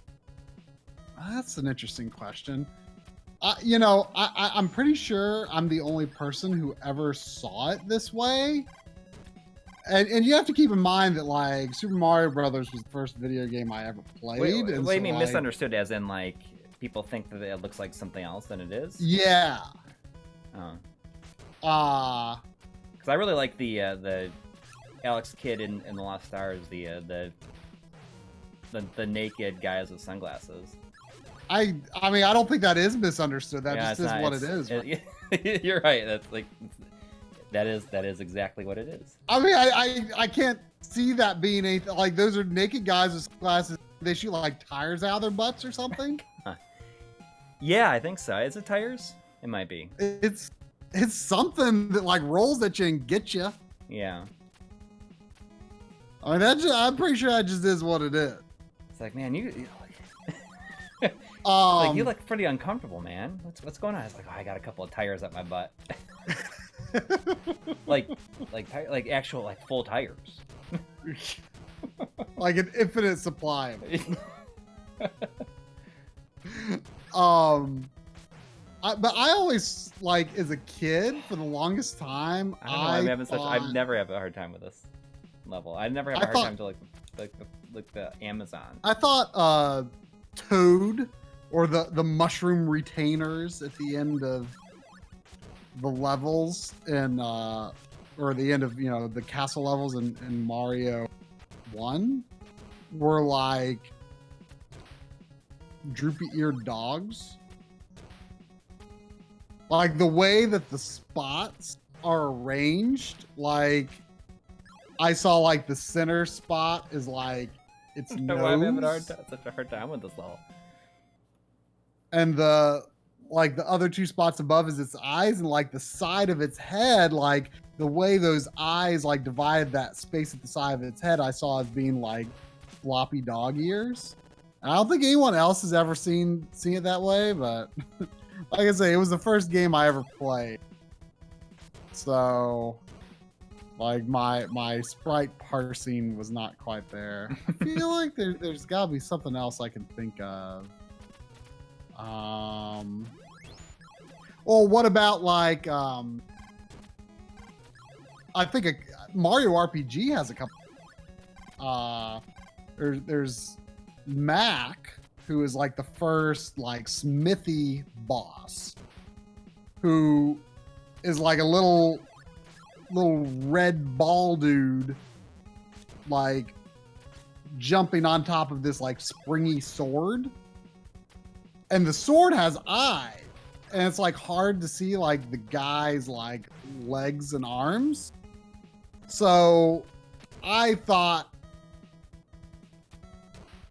for the longest time that I cannot make this jump for some reason. I have never been stuck on this part ever in my entire time playing this game. I've never been stuck on this specific part. I don't know why. Of all the times, I've never had an issue. Even like the first time I ever played this game. I've never died this many times on this. But yeah, Mac is one in Mario RPG, and another one is Valentina. She's kind of like the usurper of the throne in the Nimbus Kingdom, and she looks like, crying out loud, like put that on a shirt. She looks like she's like this green bird with like a woman's body, but then like I never saw it until I got the player's guide and could see like the full resolution version of the characters, that she's got this like oval head that's like the same skin tone as like the rest of her body, and there's a green bird that just like she wears on her head. Like she's not a bird. She wears a bird. I feel like Mario RPG might have a few more than that. But those are the ones that come to mind for me. That's a pretty good beard right there. Ever play Solar Jetman? That is an interesting. That's the one that's by Rare, right? Yeah, it has like kind of interesting physics. It's on Rare Replay, I think. I'm pretty sure it is, at least. Is it like, is that on Rare Replay? I'm pretty sure it is. Yeah.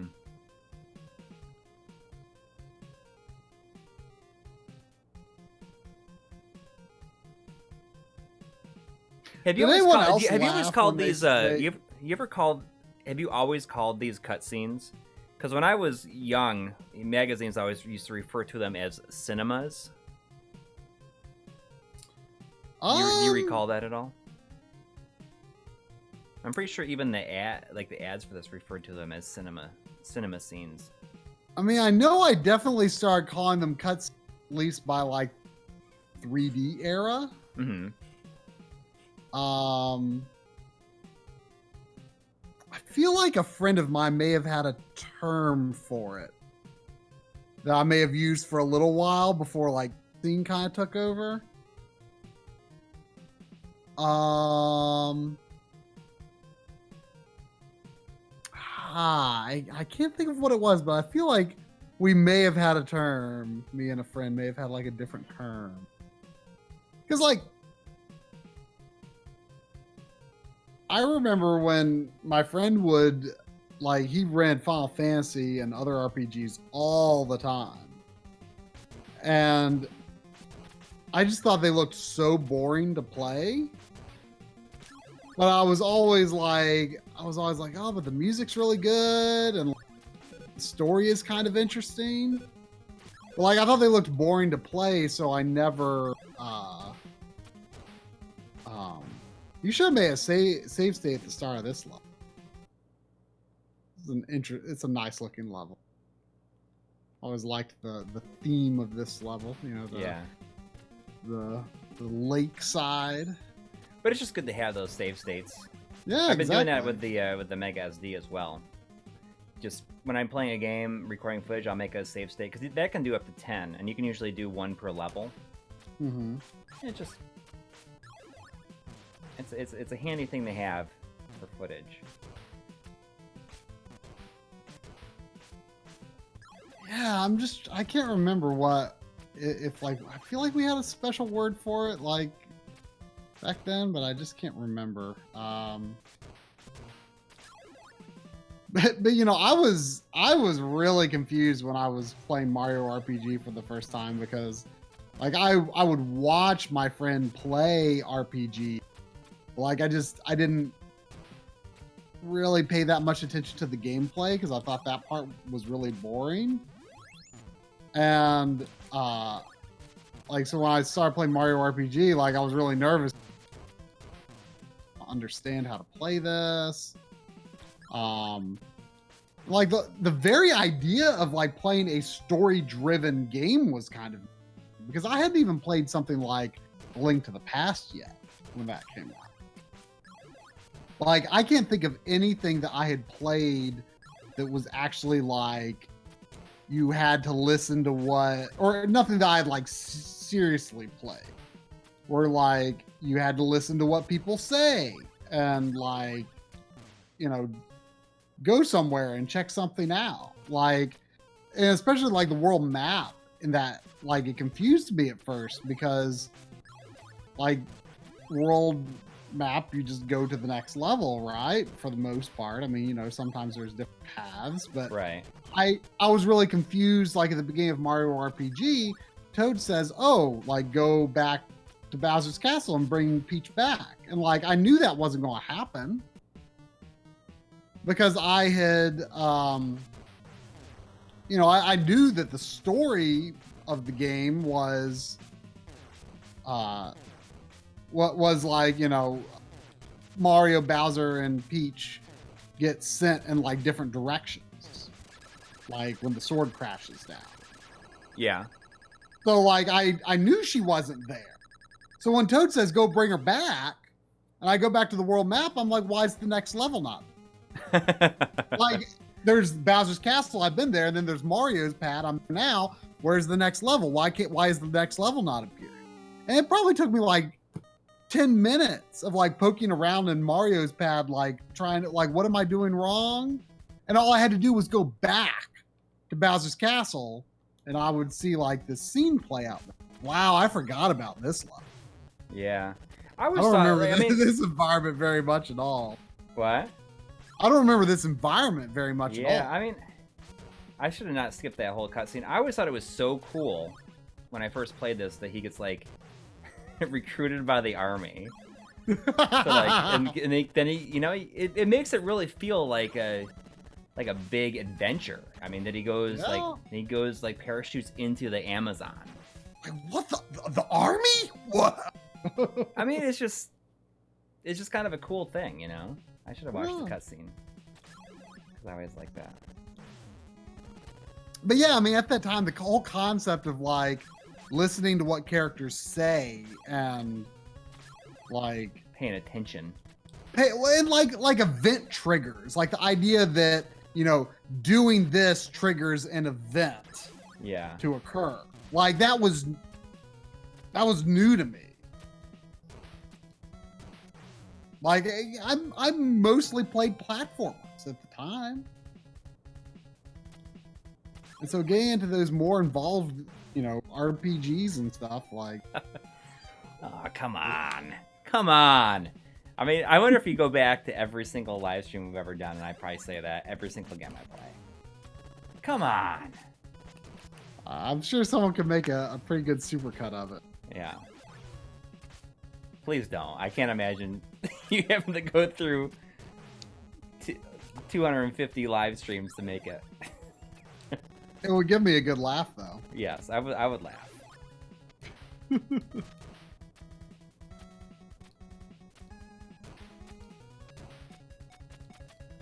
Things Try says the most for the longest time. I could see that. For the longest time.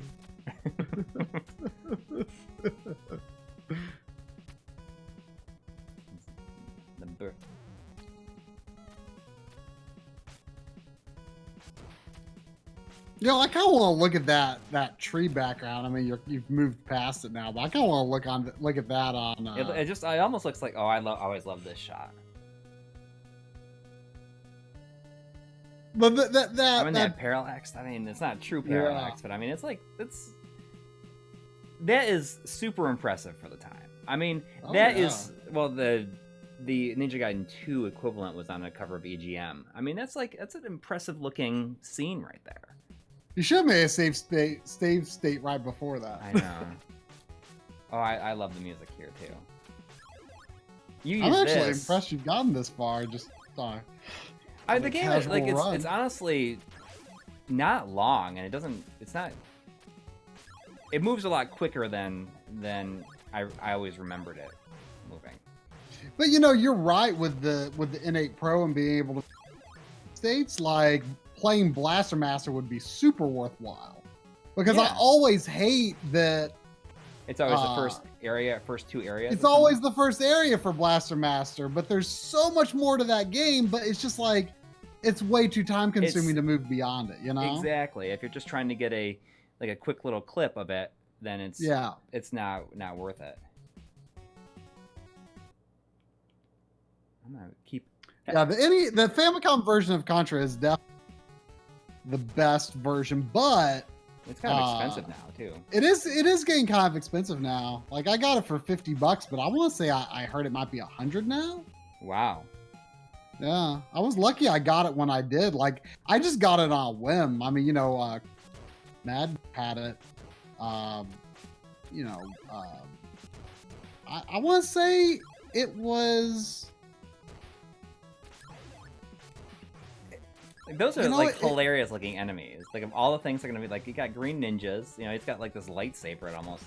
But like these, like the one enemies they have like the crocodile heads. It's just like they're wearing this like big mask of like, or like, what's going on? I mean, it's like it's like a cult, and that's like the that's their mask. It is awfully big for his body.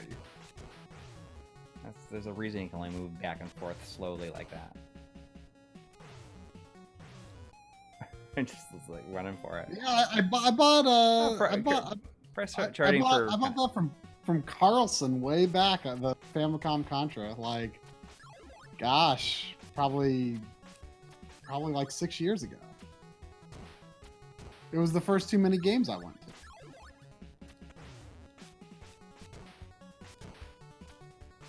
You know, he also had an Ease 5 that I should have bought. It was complete though, but it still wasn't that expensive. And like, I've always been like, I should have bought it. I've literally never. Like, I know that's like probably like considered the least good Ease, but I still want it. Oh yeah, I mean that's why I got it. There's two versions of it. There's a hard one. Hard type or something like that. Really? Yeah. I didn't know that. How do you distinguish them? I don't know. Like, if I remember correctly, it's like box. Like, isn't it just like, it's just like white text basically? Isn't there might be like some image on it, but it's really plain. If I'm remembering. These 5 expert. Which one released first? I don't know if I really want the expert version or not. I mean, I'll buy whichever one. Yeah. I mean, eventually, I guess I buy it. That's definitely a good candidate for them to do a remake for, I feel. To do a remake of it? Yeah. Oh yeah, I think that's going to be. They're already started on the next one, I guess. He's 10. I'm betting it's going to be a remake of 5. Ys 9 has been out in Japan for a while, hasn't it? Since like October or something like that. Oh, that's Jason. Is it even like confirmed for here? It's not confirmed, but I know that. I'm sure they're working on it. I'm sure that. Yeah, there's no way it's not gonna come, but. Yeah, definitely not. I mean, the PS4 version of Celceta comes out in March. It's up for pre-order on Amazon. The Explorer edition that has like the soundtrack and all this other stuff. Is it exclusive to Amazon? It's not, but I don't know if anybody else is going to be selling it. I should check with Best Buy to see if they're going to have it. Can you check on Best Buy to see if they have it up? Sure. First though, there's a $4.99 donation from Brooks. Thank you. I like that name, Brooks. Is there anywhere these streams are archived? It's super impractical for me to stay up for them, but I always not. Could you? Yes, if you go just to the front page of our YouTube channel, just youtube.com/mylifeandgaming, and you scroll down, there's a public playlist of the stream archive. So the individual streams are are unlisted, just because we don't want them cluttering up. Like when people click on the videos tab, we don't want streams cluttering that up. So that's why it's a public playlist of unlisted videos. Yeah. So it say just live stream archive or something. I love that this guy, like, he does that just kick. He does this hurricane kick. You know, he's doing hurricane kick before Street Fighter 2 made it popular. But I love that he like goes off the screen the second time. Yeah, like he does the first and then like he's just gone. He's just like take it off, like it's like he's doing it so fast, and he's like taking off like an actual helicopter.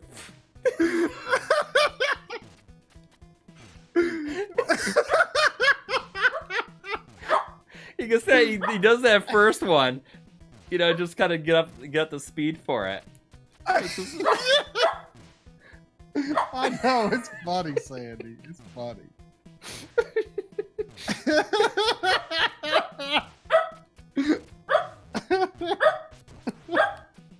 Every time. It is funny, Sandy. It's funny. Why don't you come here? Come up here, Sandy. When you were asleep, did my laughing wake you up? Come here, Sandy. Come here. Say hello to the people on stream.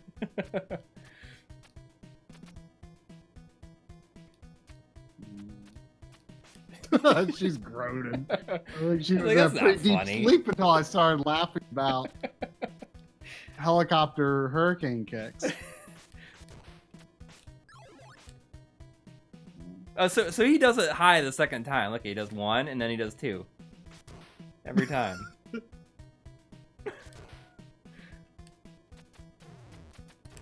Then those guys are clearly Jason. Supposed to be Jason. Oh yeah. Well, with a hatchet for some reason. Yeah. I don't remember what the boss is here. Oh, it's the 2. Have you ever watched any of the Hatchet? It's like a newer slasher horror. No. like the first one is pretty good, but like the series, like which I mean, go off the rails, but like it the sequels get weird. The last one in particular is like pretty I off. thought I was safe there.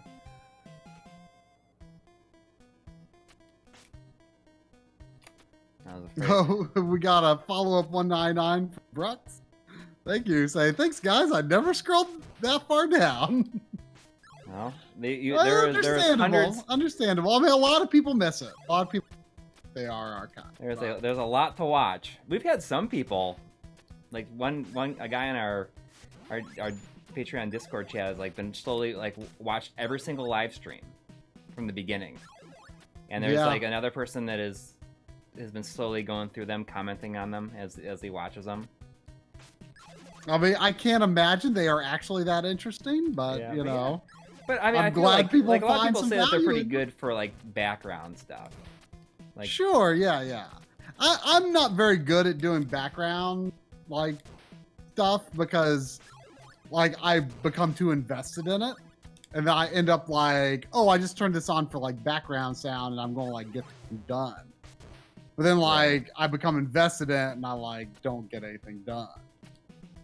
So like that's why I don't watch streams a lot personally, but I enjoy doing streams. Yeah, I mean I have no problem like that. Like I've just kind of gotten in this habit now, like in the morning when after everyone leaves and I like just kind of getting to work and stuff.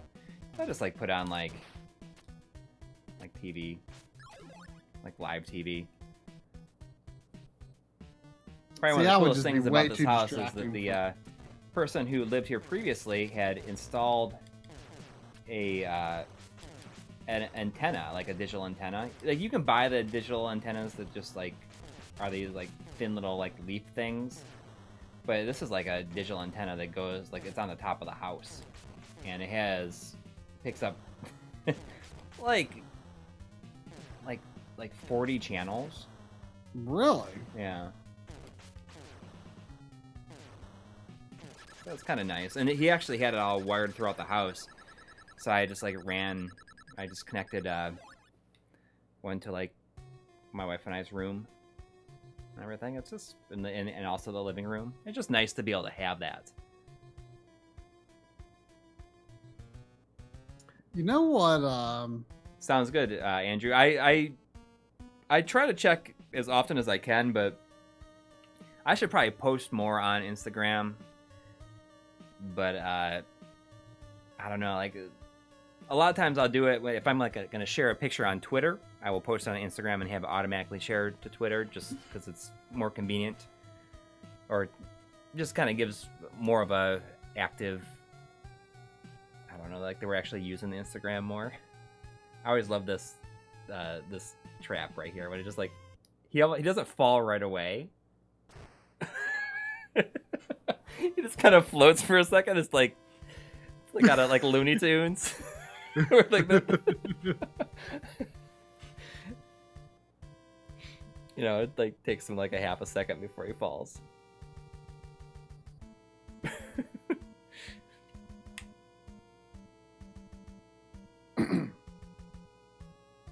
You know what? Yeah, I haven't. It's been a few months. I want to say it's maybe been since.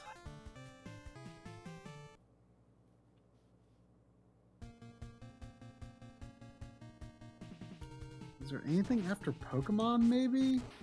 What? Like you know, because I pre-ordered all those games when I still had the Best Buy Gamers Club. You know, mine expires on. It's been a while since anything has come up to pick up, but on Tuesday, the Mega Man 0 and ZX that's right. collection is coming out. That's right. I mean, I should probably get that too, but I just like haven't even. I don't know. Like I've been just kind of talking myself into just, for a lot of things, waiting until if I'm only gonna buy games, like if I'm gonna play it right away. Right. Well, I've been generally trying to, because I feel like even with the Gamers Club, but like with gamers, especially for like Switch games, like where you can't really count on the price going down as much. No, I totally agree. Like in terms of like Nintendo published games, it doesn't like even though this isn't Nintendo published, like you won't even get cheaper than that on Black Friday. But that's what I was saying. Is like other than that, I've kind of committed myself to saying, you know, if it's a non Nintendo published game, I'm going to try to wait until Black Friday. If I know I want to play it right away. Although, I mean, the Vanquish and Bayonetta collection has been tempting. I think that'll be available for cheap. Yeah, that'll probably be $20 for. One thing that I mean, the Yakuza collection is out, but I don't want like the elaborate digipack. And there is a standard edition. This is something, and I feel like it's like difficult to find. For Yakuza 6, I ended up buying it, but they had two different versions. They had the like the Essence of Life or something like that edition, which is, it's like a bigger package, but it's like that stupid kind that I hate that has like an art book built into the case. And it's like a big, I mean, I just like hate cases like that. And there's a standard edition of Yakuza 6, but it, like, I never saw it pop up anywhere. Like, you might have been able to get it from Amazon when it launched, and it's just like the game in a standard case. But I didn't get the game when it came out, for obvious, because I hadn't even played any of them. And I decided I wanted to get like the standard edition, and it's not. It was like there was one copy on eBay that I got. So I wonder if that's like maybe like a European version or something. No. I mean it's a US version, but it's just in a standard. Well, I mean, case. I'm saying like maybe I wonder if like it might be obtainable or something. Maybe, but I know that there is a standard edition of the Yakuza collection as well. That includes 6. No, it doesn't include 6. It's just 3, 4, and 5. But it's in a standard 2-disc case, which is I'm so over non-normal size cases. We got $2 from Milo. Thank you. Saying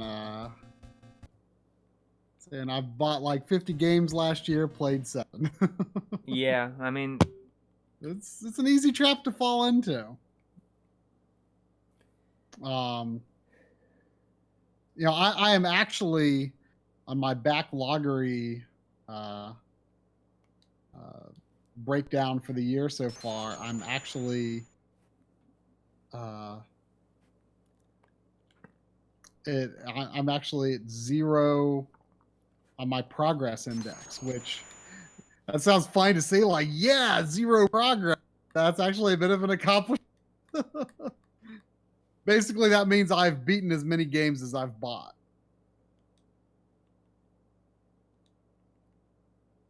Not necessarily that I beat the games that I bought, but Mobius Strip Tech is saying just play Rockman. Okay. Yeah. Look at old Rockman right there on the title screen. Just look at him. I was gonna play Street Fighter 2010. I realized I've never played it. Well, why did you stop? Well, I saw Mobius Strip Tech say just play Rockman. Okay.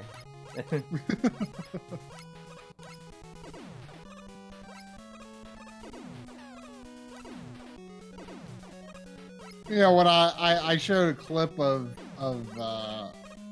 this level, when Jeremy Parrish was telling that story about how, like, oh, you know, his cousins don't know who Mega Man is, but they've never played Mega Man, know who Mega Man is because he's in Smash Brothers. Right.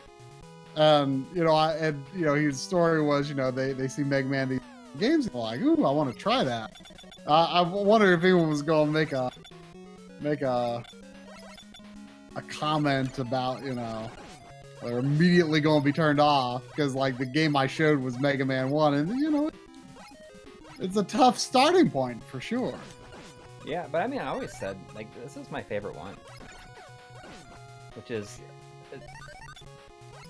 an unpopular, jeez. Yeah, I like it more than 2. You know, I'm kind of a known naysayer of 2. I don't think it's that great. Yeah. Is the Japanese version considered harder of the first one? I doubt it. Oh, I don't know of any differences between them. Oh, maybe Striptech says his 8-year-old beat this on his first attempt. This is really good. Yeah. I mean, I gotta say, when I went back to, like, replay this game, you know, in more recent years, I did finish it quicker than I thought I would. Like, the only real stumbling block is the kind of the boss rush. The way it's structured is a little different in this. Yeah. Like, Fireman is a jerk.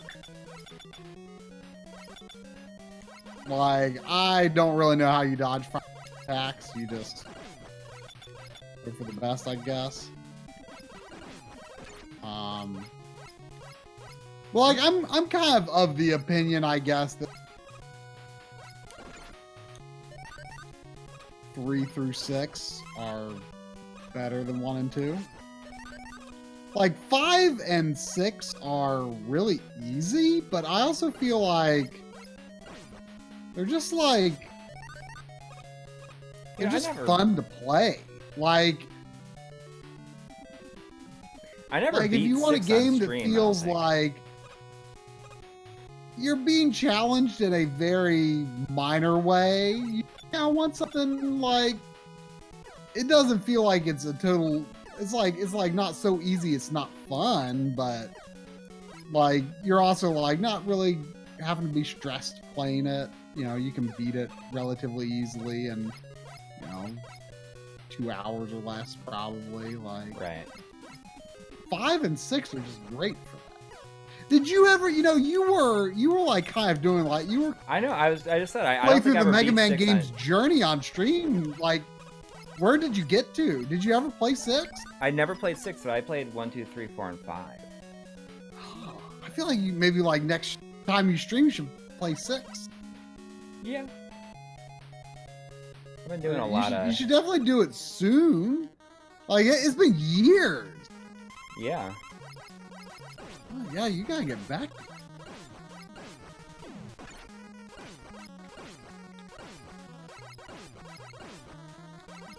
Yeah, I could see the Mega Man 6 Rush jetpack, like, or is it Rush or is it just a jetpack? I forget.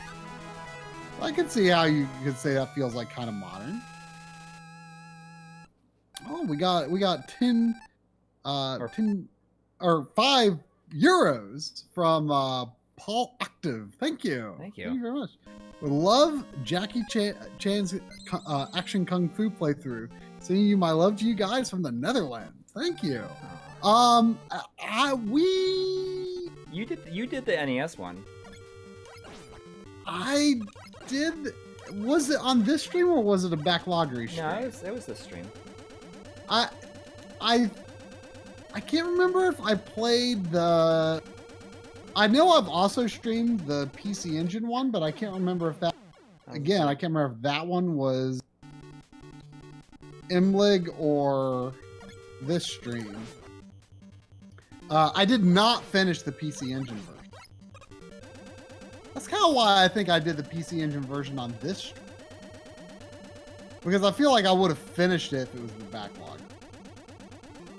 I'm pretty sure I did NES on a backloggery stream and PC Engine on this stream, and I just got like so lucky right there. I don't know. I didn't finish. But that is a fantastic.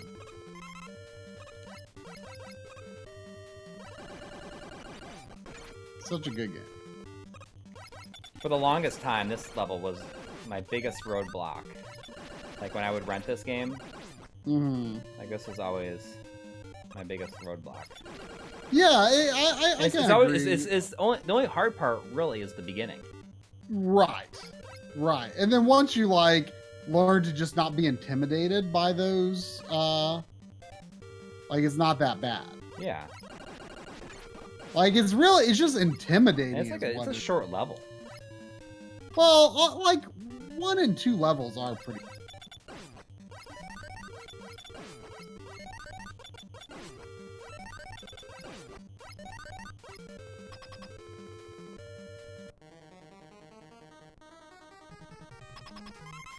You know, Tenchi Ruya, I did not like Rockman and Fort or Mega Man Base or whatever you want to call it. I did not like it that much at first. I had the I got the GBA version like back when it came out. And I just never got that far into it.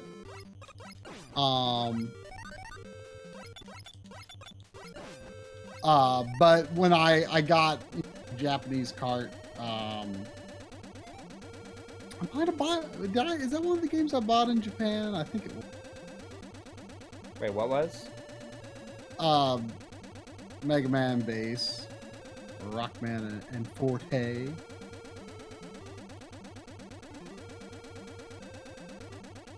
I can't remember if I bought that in Japan or if I bought it from Carlson. It was one of the two. I think I bought it in Japan. But anyway, like at first I was feeling kind of about it, but then I really got into it.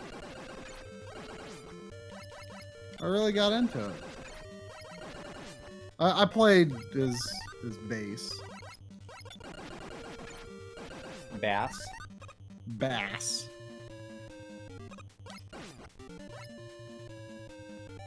I have heard that Mega Man is maybe tougher to play in that, yeah.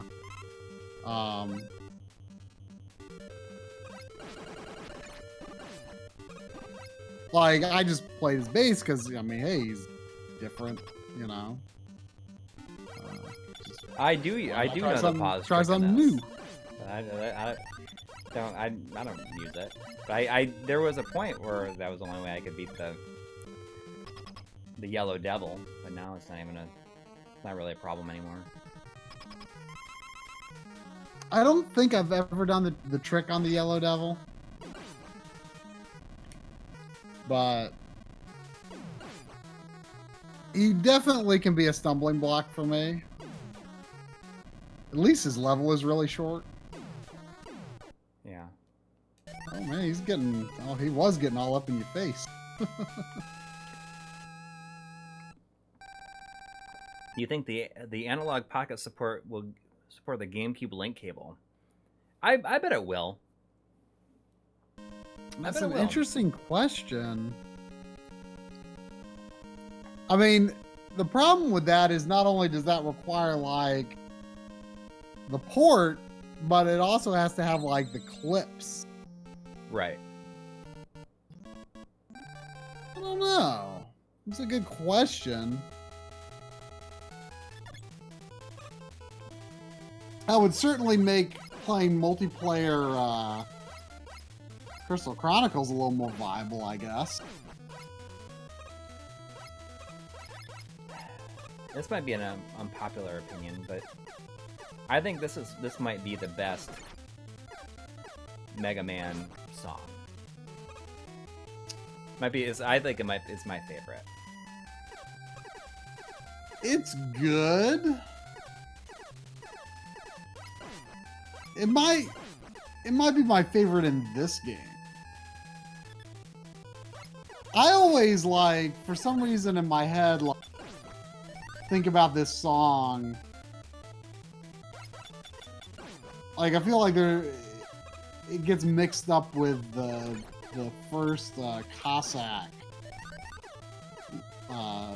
theme from Mega Man 4. I remember there was an episode of Captain N, the Game Master, where they go to Mega Man's world and have to fight all the different bosses, and it has a version of this song in it. Oh, really? Yeah. It is a good theme. I should look that up. I think my favorite Mega Man music themes, it's a tough call between Snake Man and Magnet Man, both in 5, or I mean 3. I mean, I think I like the music in this game because I think that it has a very different sound than the other games. Well, you know, it doesn't use a lot of those same kind of sampled composer, beats, actually, which is interesting. What? Every game is a different composer. I didn't realize that all of them did. I'm pretty positive because the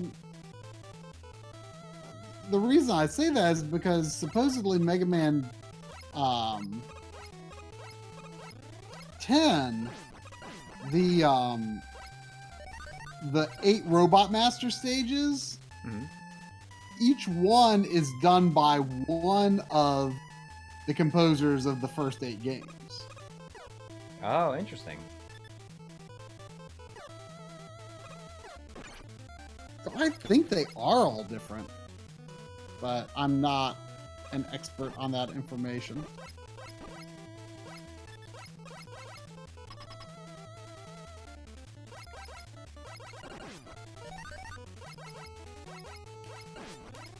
Of course, there is. I mean, it's a cliche. Wily Mega Man 2. Yeah. That one is super good. Yeah, I mean, it's been used. It's such a cliche, though. I mean, I feel like that track is up there with, like, DuckTales now. Yeah. Where it's just, like, so good, but it's also, like, such an obvious choice at this point.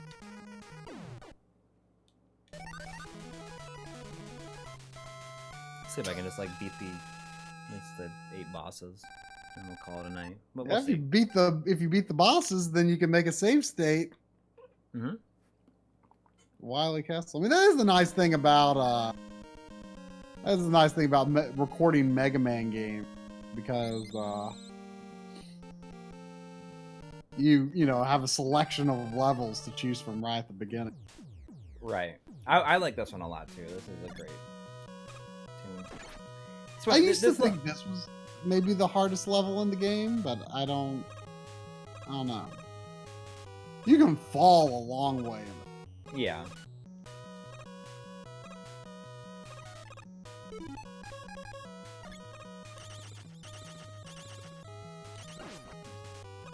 I'll deal with them.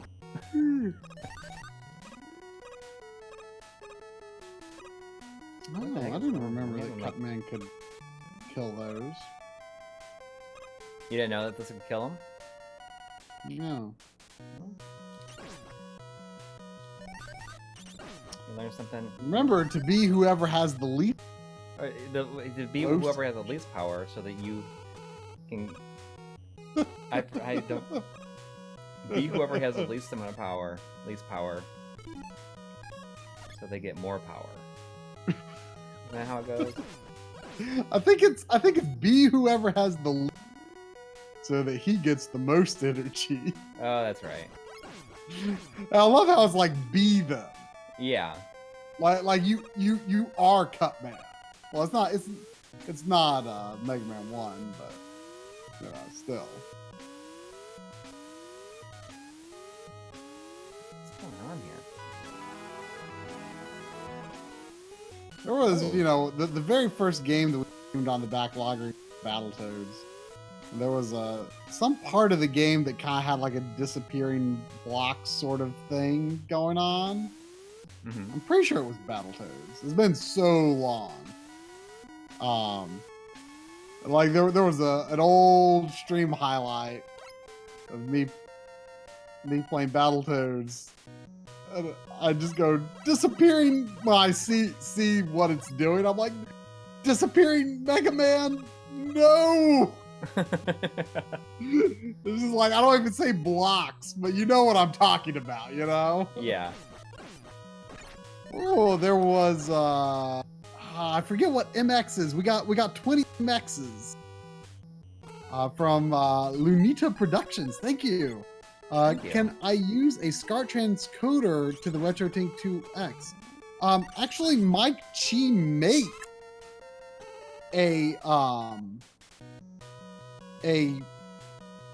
I assume you're talking like transcode 2 or from SCART. So in other words, you're using RGB and make a component so that it'll work on the RetroTink. And Mike Chi makes that. You can buy that, from directly from him, or like Castlemania or any of the places that like sell his stuff. He makes a RGB to component transcoder.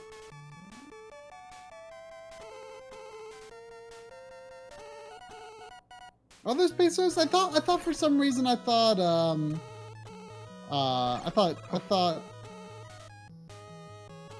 YouTube actually said peso for some reason. I don't remember. But maybe not. Maybe that is. But yeah, I've not tried the RGB to or the component to RGB. Or wait, no, the one you would want is the RGB to which I've used and I greatly enjoy. A lot of shots in the documentary that were shot off of like a standard consumer CRT. Like there's like a Toshiba CRT that you'll see in the documentary a number of times. And anything that's like not like compositor S video on is like using that transcode. Oh, he stepped. He jumped on my fingers, holding on the. It hurts so bad you die.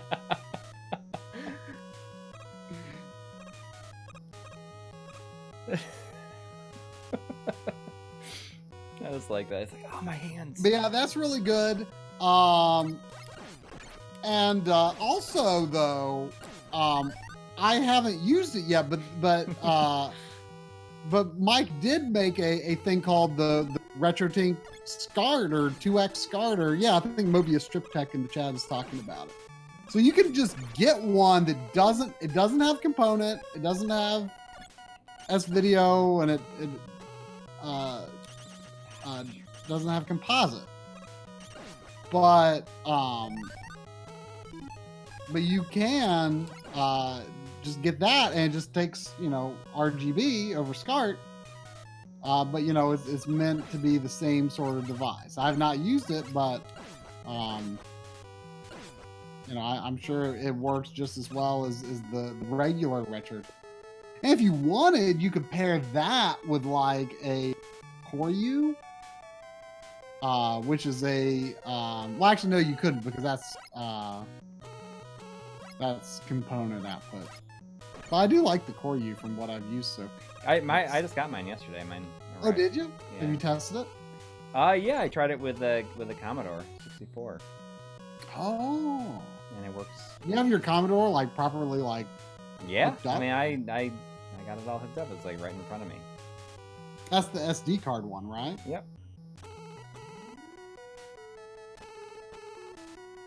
Shoot.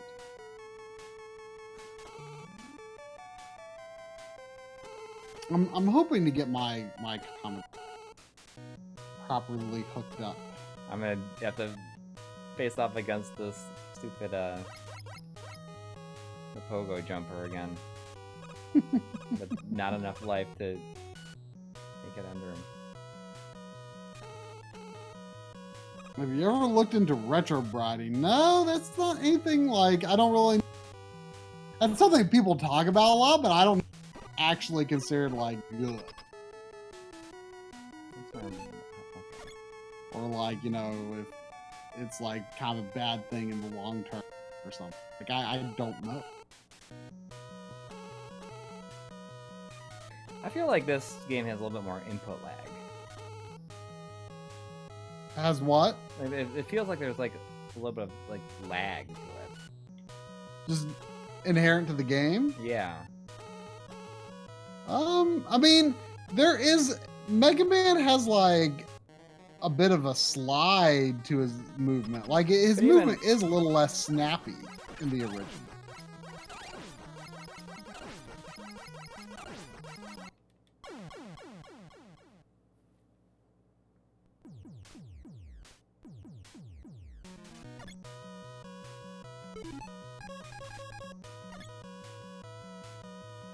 Okay, so it is like lag is kind of a thing in Mega Man 1. Like I feel like I've never really noticed it before until now.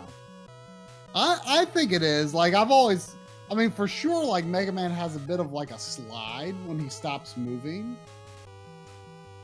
Well, it's I not do even think that. it's It's a just like little I feel less. like I mean, it's very, the controls overall. But I want to say like maybe I want to say Mega Man 2 even might have.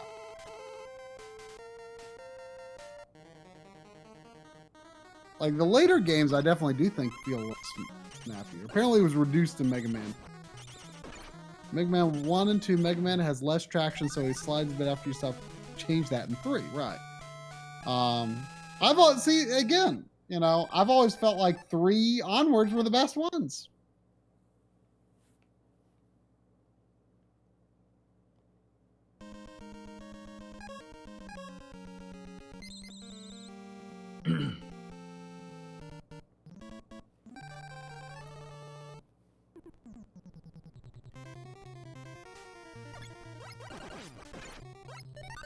Actually, Iceman might be the toughest level thing. Only because of the platforming part with, I mean, I guess. Yeah, there's like at least 3 sections of like disappearing blocks, right? Yeah. But if you have the magnet beam, you're fine. Like I use the magnet beam on the part with the platforms that shoot. I forget how it works. I have a really bad habit of like not making great use of weapons in the levels themselves. Yeah. I got pretty good at it in Mega Man 9. Well, when you can use like shoulder buttons to do it faster, it makes it a lot easier. Huh? When you have like shoulder buttons, like with the advent of shoulder buttons. I've never liked using shoulder for changing weapons in Mega Man.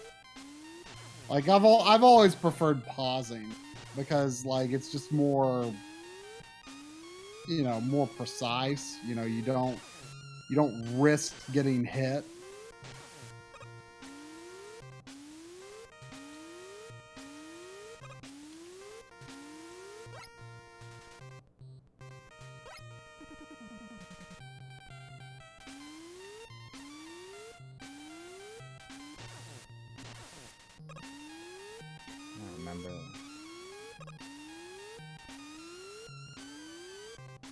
Okay.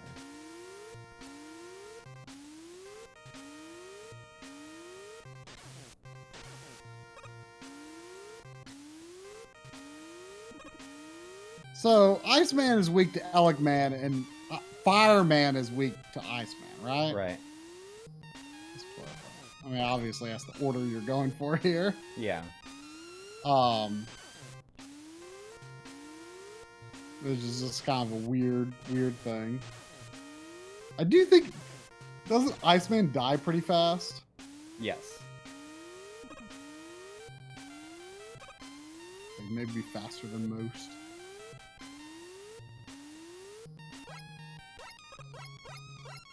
See, these things are what I was talking about. Oh yeah, and these can get in like bad, like in a bad like pattern too. Yeah. I was obviously not moving fast enough. Oh yeah, I forgot about that. Yeah. Yeah, those can get in a bad pattern.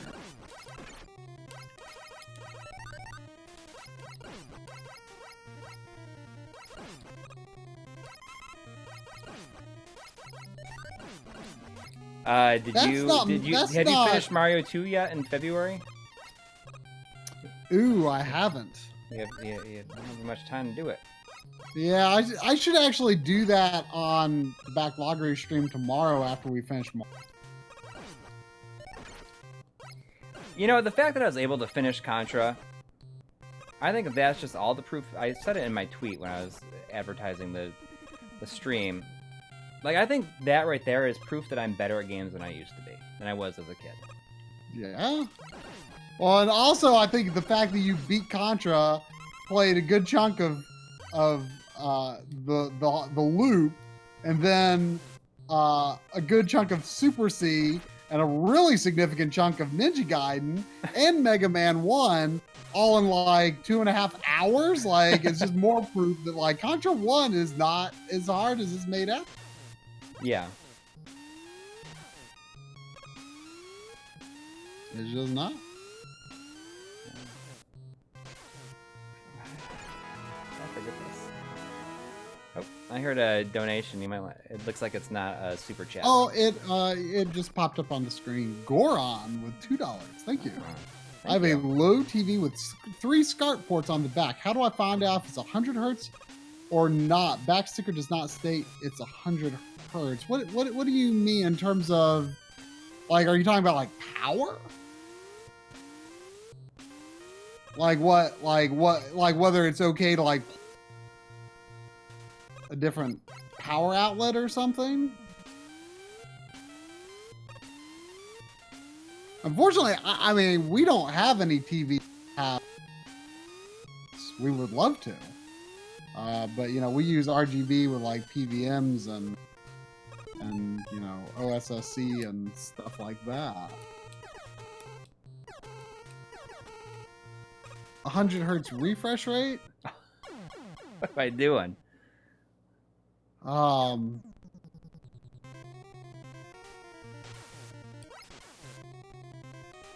Unfortunately, is it okay to plug it in without blowing a fuse? Yeah, I'm not. I would guess that, like, if you're talking about, like, is it safe to plug in the TV into, like, a US outlet or something like that? I would suspect no.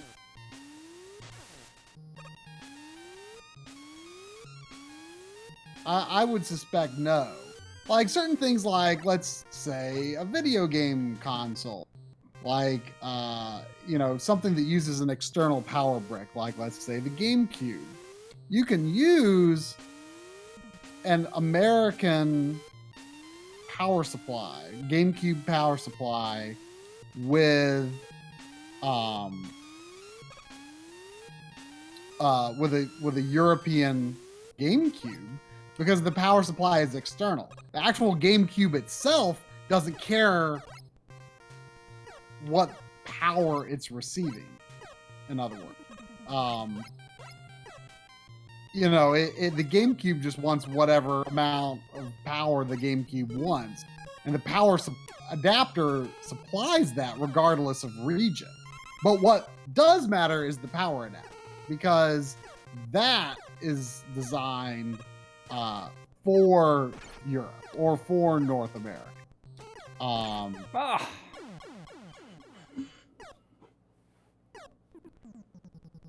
Yeah, this is the hardest one.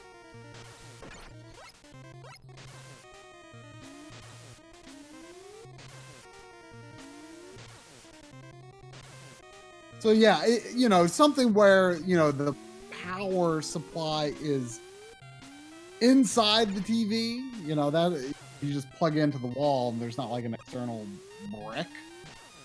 Yes, I would very much not assume it's safe to just plug that into an outlet for a region that is not designed.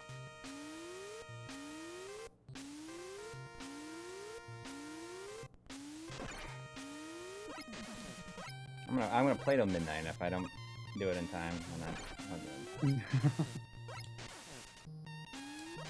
You still have to do Fireman, right? Yeah.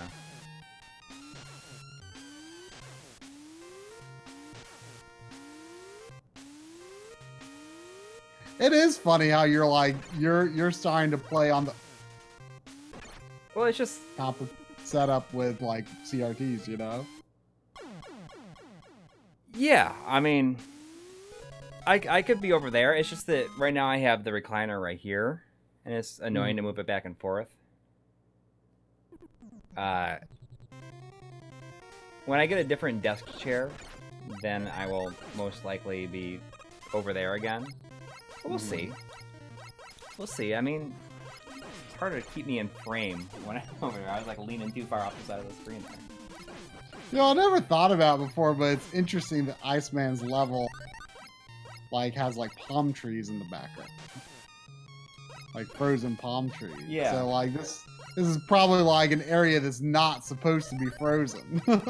Right. Like I never thought about before.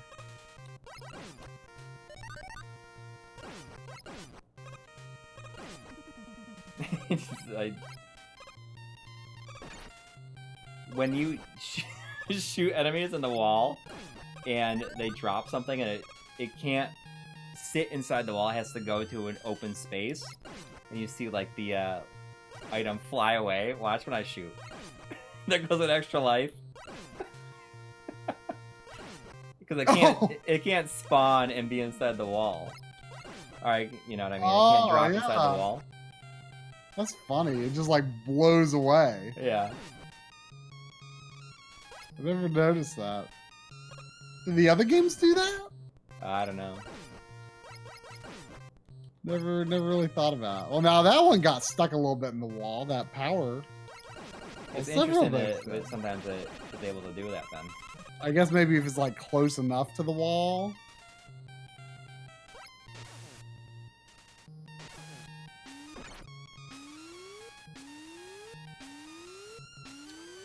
We are doing pretty good.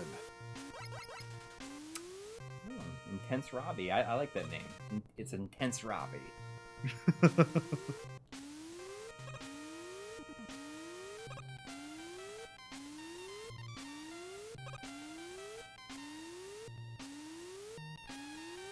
Let's see if I can do this part now.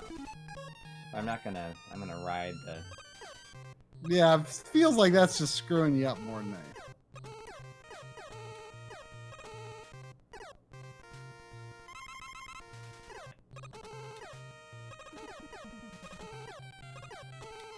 I'm gonna die.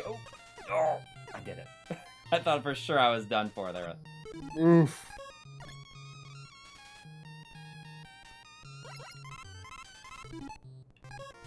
How are you supposed to get that one up? I don't know.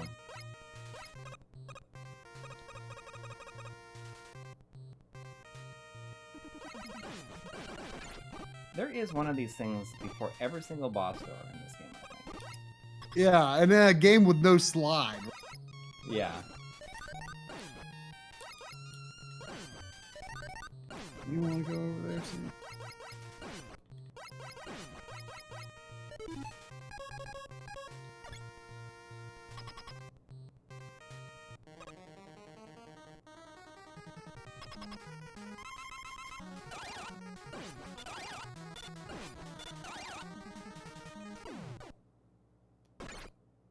Oh, that's right. I forgot he can still kill you after he's dead. No. I didn't even see you fight him. I was looking at the chat. Oh. Huh?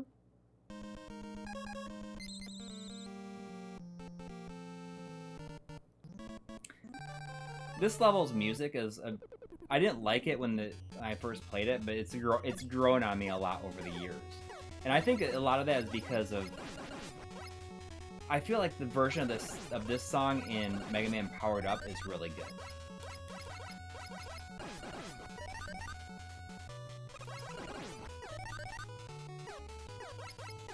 I'm trying to visual. Let me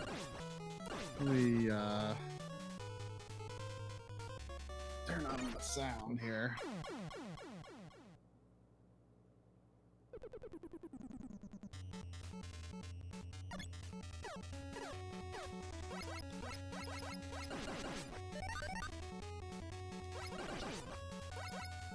This is like a move. Like you play this game a lot, or you played a lot of Mega Man when you can jump here and just go boop like that. When you what? When you do that jump as like a ladder of a specific height. And you can hit up just as you hit the top of it, and you're just like boop. Yeah, I mean, I think this music's fine.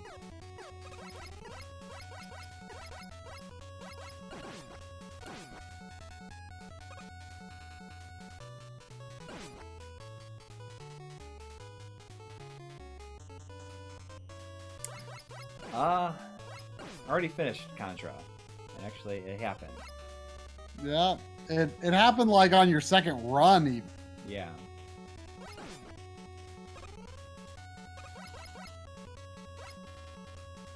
Maybe, thinking about it, like maybe it's not that I'm better at games, I just understand them more. Yeah. And I have like a lot of experience to draw from. Like I understand how certain things work, I guess.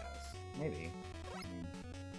Oh, we got a new YouTube member from Kablooey. Oh, I like that name too. Well, welcome. That's a good way to spell it. Kablooey. But his name is Luke.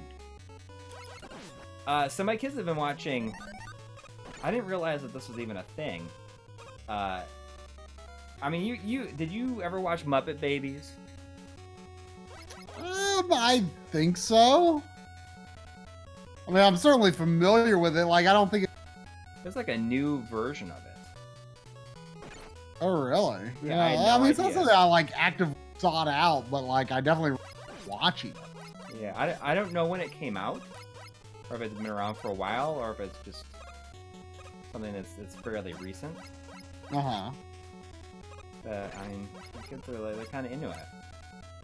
You're into it or they're into it? They're into it. Like, is it like what does the animation look? I'm sorry, Paul's something to say that I rewound my way through Contra. I use save states in the rewind feature. I mean, you played your real cartridge. Yeah. You're using it every time now. I was just getting a kick out of it.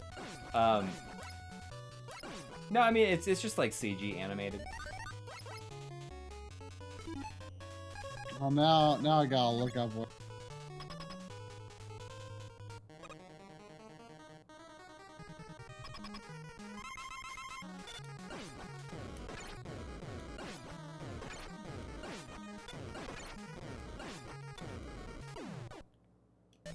I mean, it doesn't look bad in a still shot. No, I know it's totally fine. Like I don't think that it's like bad in any way.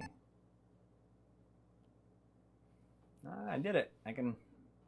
I did it. I said again. I didn't even see you fight the boss. All right, time to make a save state. Yeah. There you go. Now you can always show Wily 1. Yeah.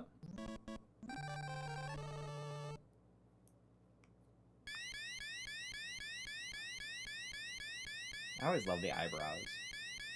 Oh yeah.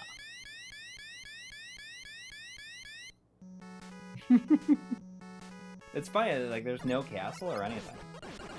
Like, it doesn't fly into a Yeah? castle.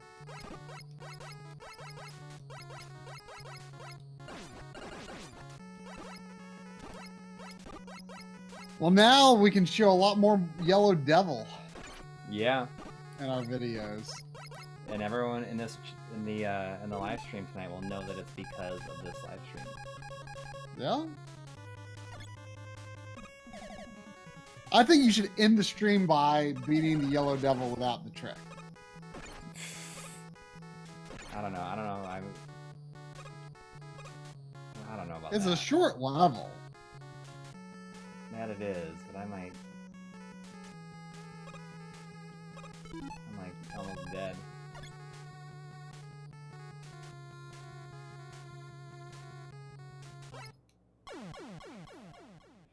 Those things.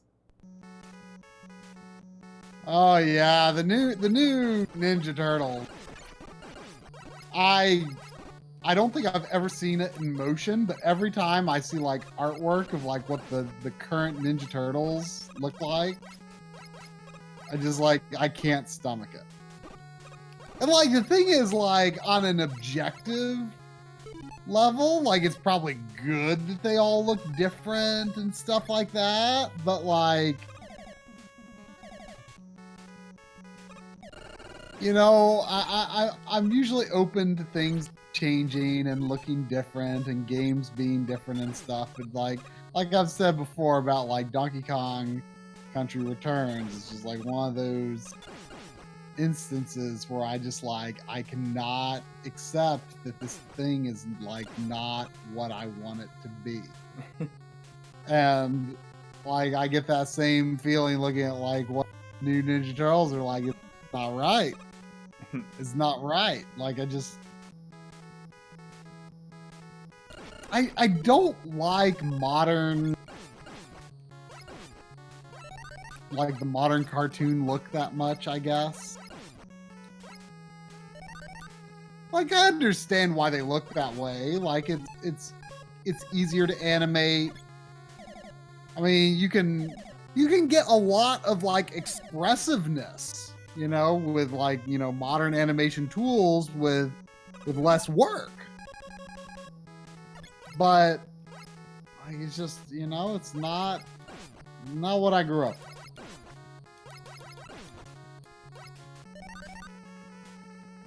What can I say? What is that?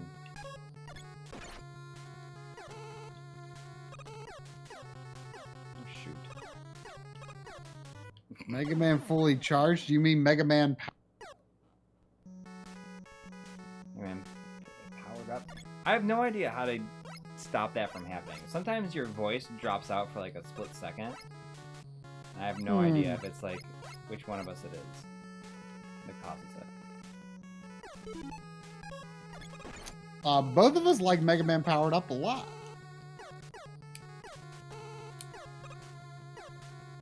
You know, something I didn't even realize until much more recently is it's a 30 frames per second game, which makes a lot of sense. Like a lot of those like 3D side-scrolling games on PSP were. But I feel like it's easy to get away with that. I forgot that I needed that. On like a small handheld screen. I thought I was done for right there. Well, okay, so here we go. I'll give it one shot, or should I? One shot. What I'm gonna do is I'll make a save state. It'd be a good save state to have. It would be. You're right. We'll try it. Let's see how I do. I mean, I can always it's a load new the save cartoon state. that came and went with little fanfare. What? What? Like an American cartoon, or it was released in America?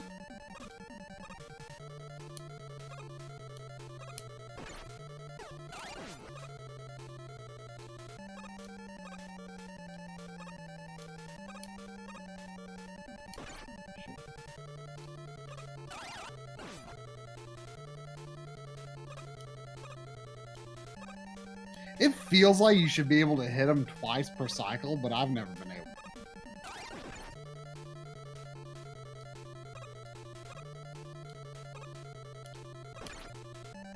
The thing that the one that always messes me up is that one where it's two of them close together. Yeah, 2 in a row. Just remember, the fist is last.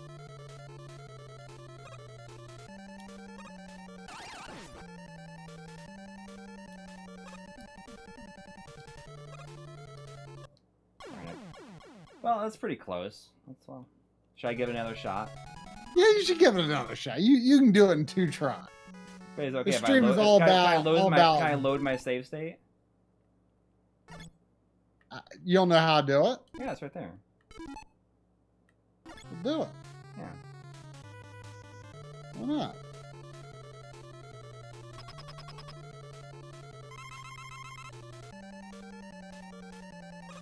The stream is all about busting them NES myths. Like, you can't beat Contra without the code. You can't beat Yellow Devil without the trick.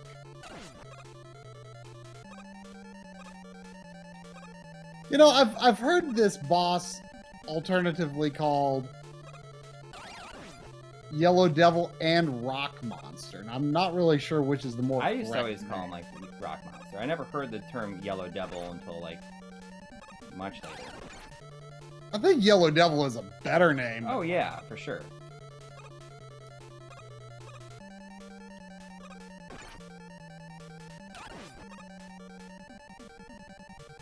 I'm definitely gonna die again, but I mean.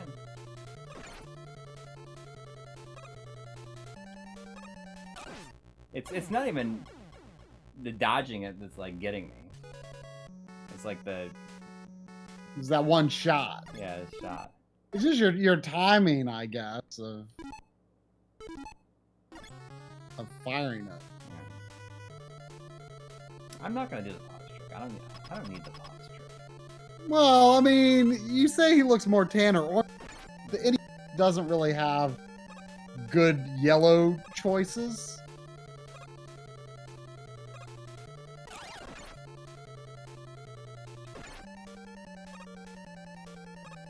I think you're jumping too soon, like, to avoid the shot.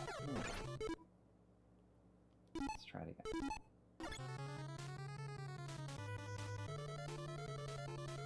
And for the record, he did not use save states in Contra for anyone watching down who I'm only wasn't doing here it now early because I just in the wanna. street. He's just playing for fun now.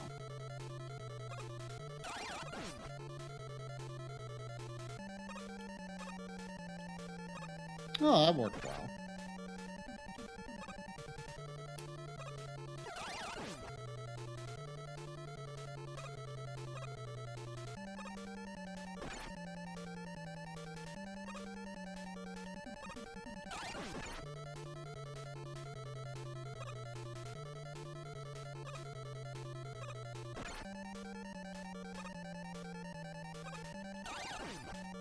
Yeah, Coury has the NES version, and I've got the Famicom version.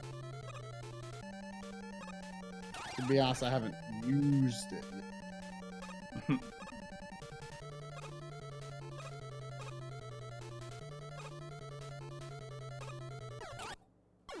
Come on. I feel like I just need to beat him though. I'm not gonna use the pause trick.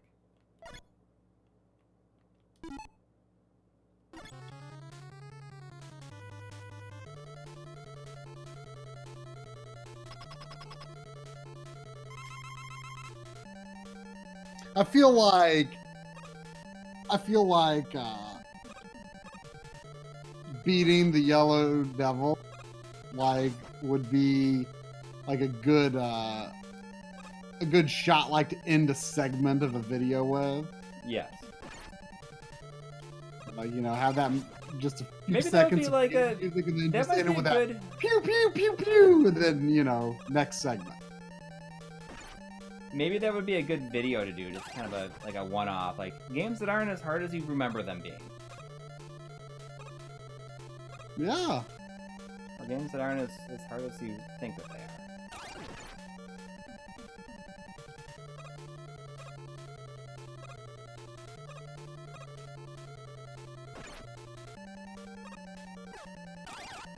I gotta dodge first, is what I gotta do. Yeah, because there's plenty of time to shoot. Yeah. Got it, yeah. And I'm gonna die right there. But I'll beat him now. I don't know why, like, I was...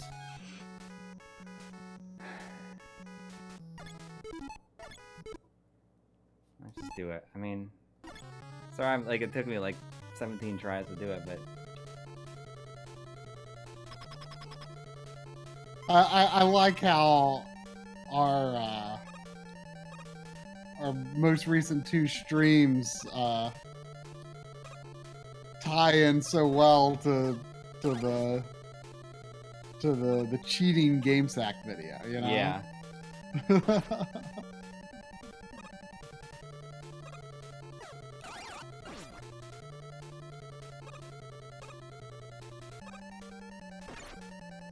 Darn it.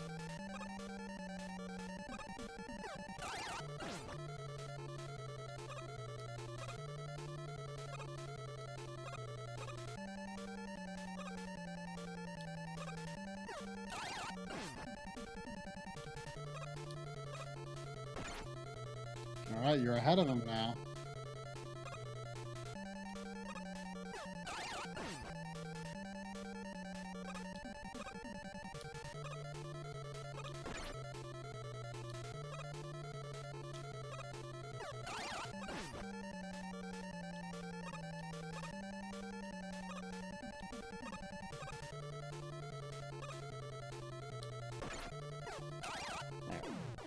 Finally. With one more hit left.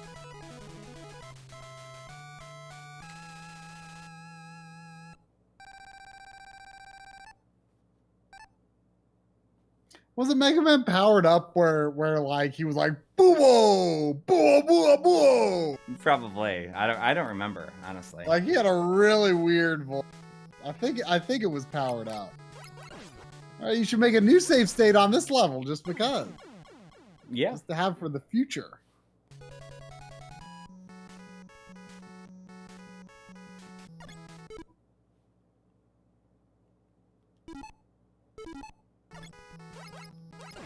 Just for the future. You know, I have the save state of if I beat it sometime, just have the save state of him like running like during the ending. Doesn't he like run through all the seasons? Oh yeah. Is that this one or is that Mega Man 2? Well, that one in Mega Man 2 he's walking and it has like the other like the different graphic for it. Right. Yeah, I mean making save states just for game's ending is a Yeah, it's convenient to have for footage for sure. like that could just that could almost be like a stream in and of itself, is just like making useful save states. Yeah, it could be any game, you know, or a When whole bunch people of will games. know in the future. Yeah. You know, like, oh, you were able to show this level because, you know, of that stream. Yeah, exactly. So would everybody say that my audio sounds pretty good? Like if I just leave it, like if I have this quality of audio coming from me in the future, would it be acceptable, or does it need to be louder, or is it all right?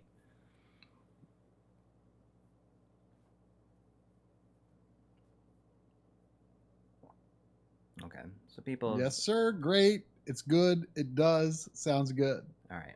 I think it's fine. Seems fine to me. Yeah, it's fine. Yeah, it's fine. Sounds Sounds good. good. Audio's good. Audio is good tonight. What are you using? What? What are you using? It's just It's the the Zoom H6, right? yeah. It's just it's the H4N. Oh, so you went back to the H4? Yeah, I have been trying different testing setups for shooting on camera and just like recording voiceover down here, and I think that my audio is going to sound really good down here. Okay. Because I can mount the Zoom with the shotgun mic, the H6 on it, and it's like mounted to my ceiling, like just above, you know, where that shot that I sent you yesterday of like what on camera could look like. It is literally like 6 inches from my face. And I think that the H4 is the Zoom. I mean, there's H6 and H4N, and they are both. Yeah. Zoom is the company name. Normally, we just It's the Zoom. The Zoom H4N or the Zoom H6. But I mean, it's like the shotgun mic is like 6 inches away from my face. And it's not in the shot at all. And I think that like it's gonna sound really good because there'll be no you don't have to worry about like echo or anything like that. I mean, I think I have it set up well enough down here. There's enough stuff down here that it's like I'm not really getting any echo in general, like at least in my portion of this space. It's kind of cool because I don't have a couch down here. You can't really see it, but like right down here, my kids have been playing Super Mario 3D World. They're way into it. It's been really fun. And if they need help, I can just like you can jump in for a level and then jump back out. But they both had like beanbag chairs in their rooms that they weren't using. So we just like we brought them down here, and they've been sitting in the beanbag chairs playing. and it's kind of awesome. We have these big pillows, and yesterday they were down here, and I brought down like really cozy blankets for them too. And it's kind of like a makeshift couch, but I think it's a lot. It's a lot more appealing for what they're doing than just sitting on a couch. Sure. I mean, beanbags are great seats. I mean, I still enjoy a good sit in a beanbag. Yeah. So I mean, it's I don't know if it's bigger or smaller than the entire attic in the old house, but I am really liking the layout a lot more. Yeah, it's definitely I would grade for sure. Yeah. I have a light up here that is like projecting more light on me. I'm still a little bit dark, I think. I think it's also kind of moody. But I'm gonna try and put some lights up in the above the TV that I could turn on and off. But I don't know. It's coming along pretty nicely. I thought I was not gonna like have as many PVMs and stuff out, but yesterday I fixed up like the set and everything. I'm gonna bring out my PVMs, and now I have like almost everything that I had said I was not gonna use for a while, but everything's all back. I mean, you know me, I went crazy with the PVMs on my. Oh yeah, you definitely did. But I was not. I mean, the only thing I don't have out anymore is my Toshiba, which I don't really have a place for right now. But I am really enjoying my Toshiba. Yeah. Like now that I've got the Mike's RGB to component. Like I'm just getting such good use out of that Toshiba now because it's like it's integrated into the setup, and it's just there's a look to that, you know? Yeah, for sure. I mean, I could see myself maybe putting it over in this corner, but I have just enough space in that corner over there that I'm hoping that one day I will be able to get like an Astro City or a Candy Cab because it will fit perfectly in that corner over there. Yeah. Sophia's down here. You know, come here. As soon as I said her name, she's like, "Oh, I guess I'll come over." You want to come over and visit for a minute? Yeah. Come here. But I mean, just in general, I'm liking it. So it's a lot easier to manage the light down here because there is no windows really. I mean, there's windows down there, but well, like you were saying the other day, like you just need to like work on an episode and understand like what parts of the setup are working, what parts aren't. Because I definitely, with my new setup, I definitely learned, a few things in that regard as well. And, sort of in the downtime in between, I've been working on kind of getting things cleaned up, and, I'd like to optimize a few things too. I keep saying it, but I need to buy another Extron. Yeah. And I can really, I think I can do some amazing things with that. Well, Mobius is saying that him and Jose know somebody who can get me whichever Candy Cab I want. Are they relatively local? Like, how hard would it be to get it delivered?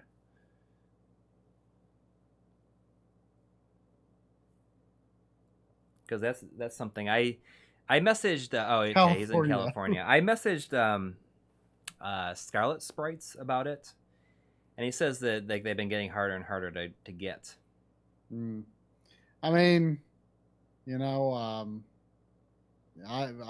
my 20L5 came from California. Yeah, but I mean, 20L5 is different than a Candy Cab that has to come in a truck. You can do the delivery; it's not super expensive. Interesting. You mean he does the delivery personally? Oh, okay. So you priced out of Blast City. I mean, I would love to have something like that just to put my PCBs in, and my kids would get a kick out of it. And I mean, I would it would fit perfectly in that corner. There's about 4 or 5 feet of space in that corner.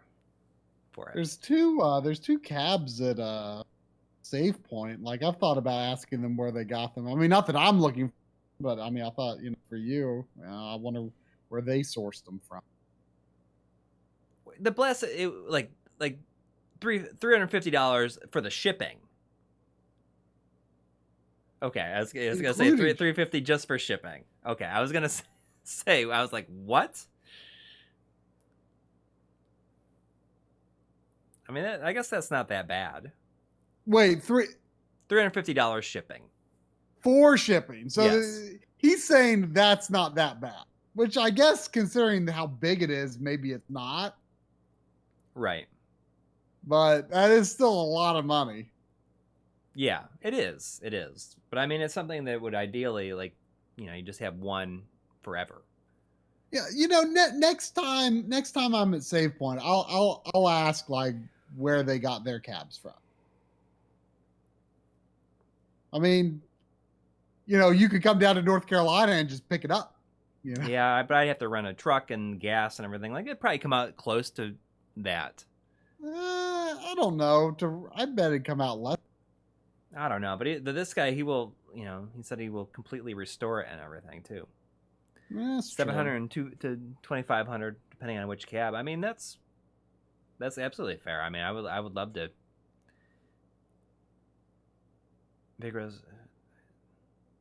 I mean, I would. I haven't really thought about which one I would want. I mean, I don't think that I'd be all that picky about it. So, like at the least, at the cheapest, you're probably looking at about $1,000 shipped, which is basically what I would expect. Yeah, definitely something to wait until cool down from. Probably. Yes. I mean, Gaiden allows you to rotate the monitor. That'd be amazing. Oh man! But it would be cool. It would be super cool to be able to. Do you even have any tape mode game? No, but you never know. Yeah. Yeah, Blaster Astor City is a bucket list item. I mean, that would be. I don't even know. Like I can't even imagine. I see old school gamers was asking something about the default ultra low latency in Streamlabs. I have no idea about any of that stuff. Check out some videos by Epos Vox. He has more stuff on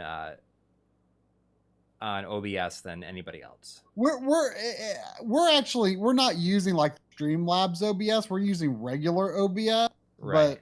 But we use regular the OBS. Streamlabs widgets is like a web source in regular OBS. Right. But using OBS, we don't play in OBS. I mean, we are using splitters, so we're playing it on a TV. So I'm not even thinking about any kind of delay or anything like that. But I don't think we're using like ultra low latency. We're just using, right? Yeah, I mean, it's pretty. I mean, YouTube reduced the latency like sometime last year, maybe, or I forget how long ago, to be pretty low.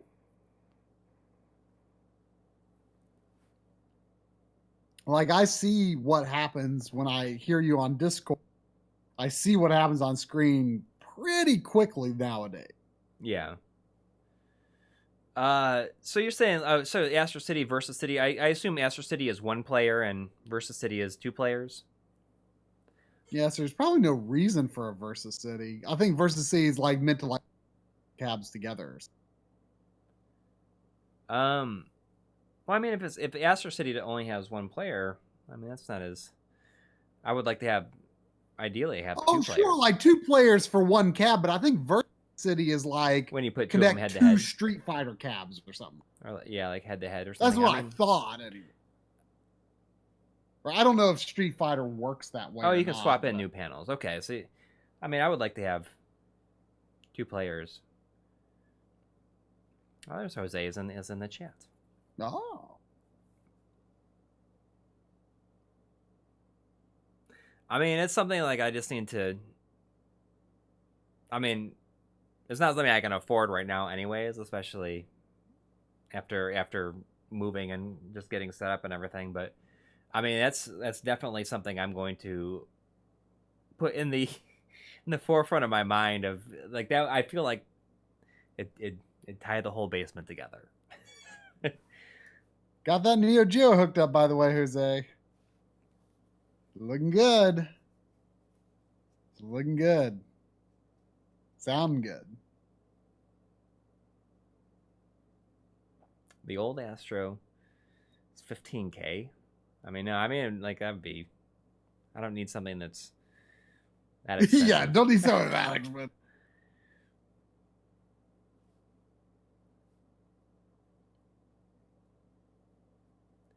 But yeah, I mean, it would be. Oh, I see. Oh. Yeah. 15 kilohertz sounds a lot better than $15,000. Oh, okay. So the new one is interesting. Sure, I just got an MVS that Jose kind of got nicely refurbished for me.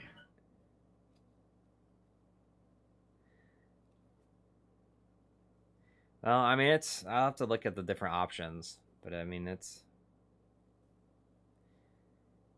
I mean, I got space for it, and I I can't even imagine like how cool that would be to put it there. I mean, what's sad is that it would have been like basically a perfect place. It would have been a perfect place to put my Space Harrier cabinet. Mm. But with this, you could play anything. Exactly. Anyways, I think it's about 12:30. Yeah, the time after midnight went a lot faster. Yeah, I thought the same thing. Anyways, all right, well, we'll be back. We'll be back next week. Next Sunday. Yep. In the meantime, thanks everybody who hung out. How many? I don't even know how many people we had watching today. I wasn't paying attention like while you were actually after that. Yep. Oh, I got Jeremy Johns is it's in the chat.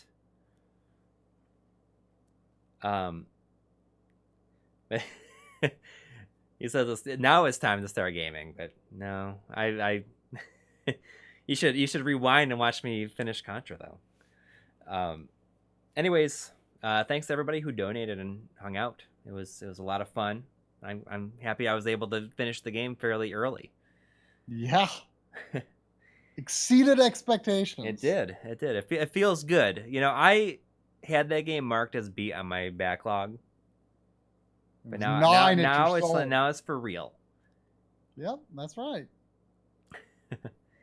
Anyways, we will see you guys next week.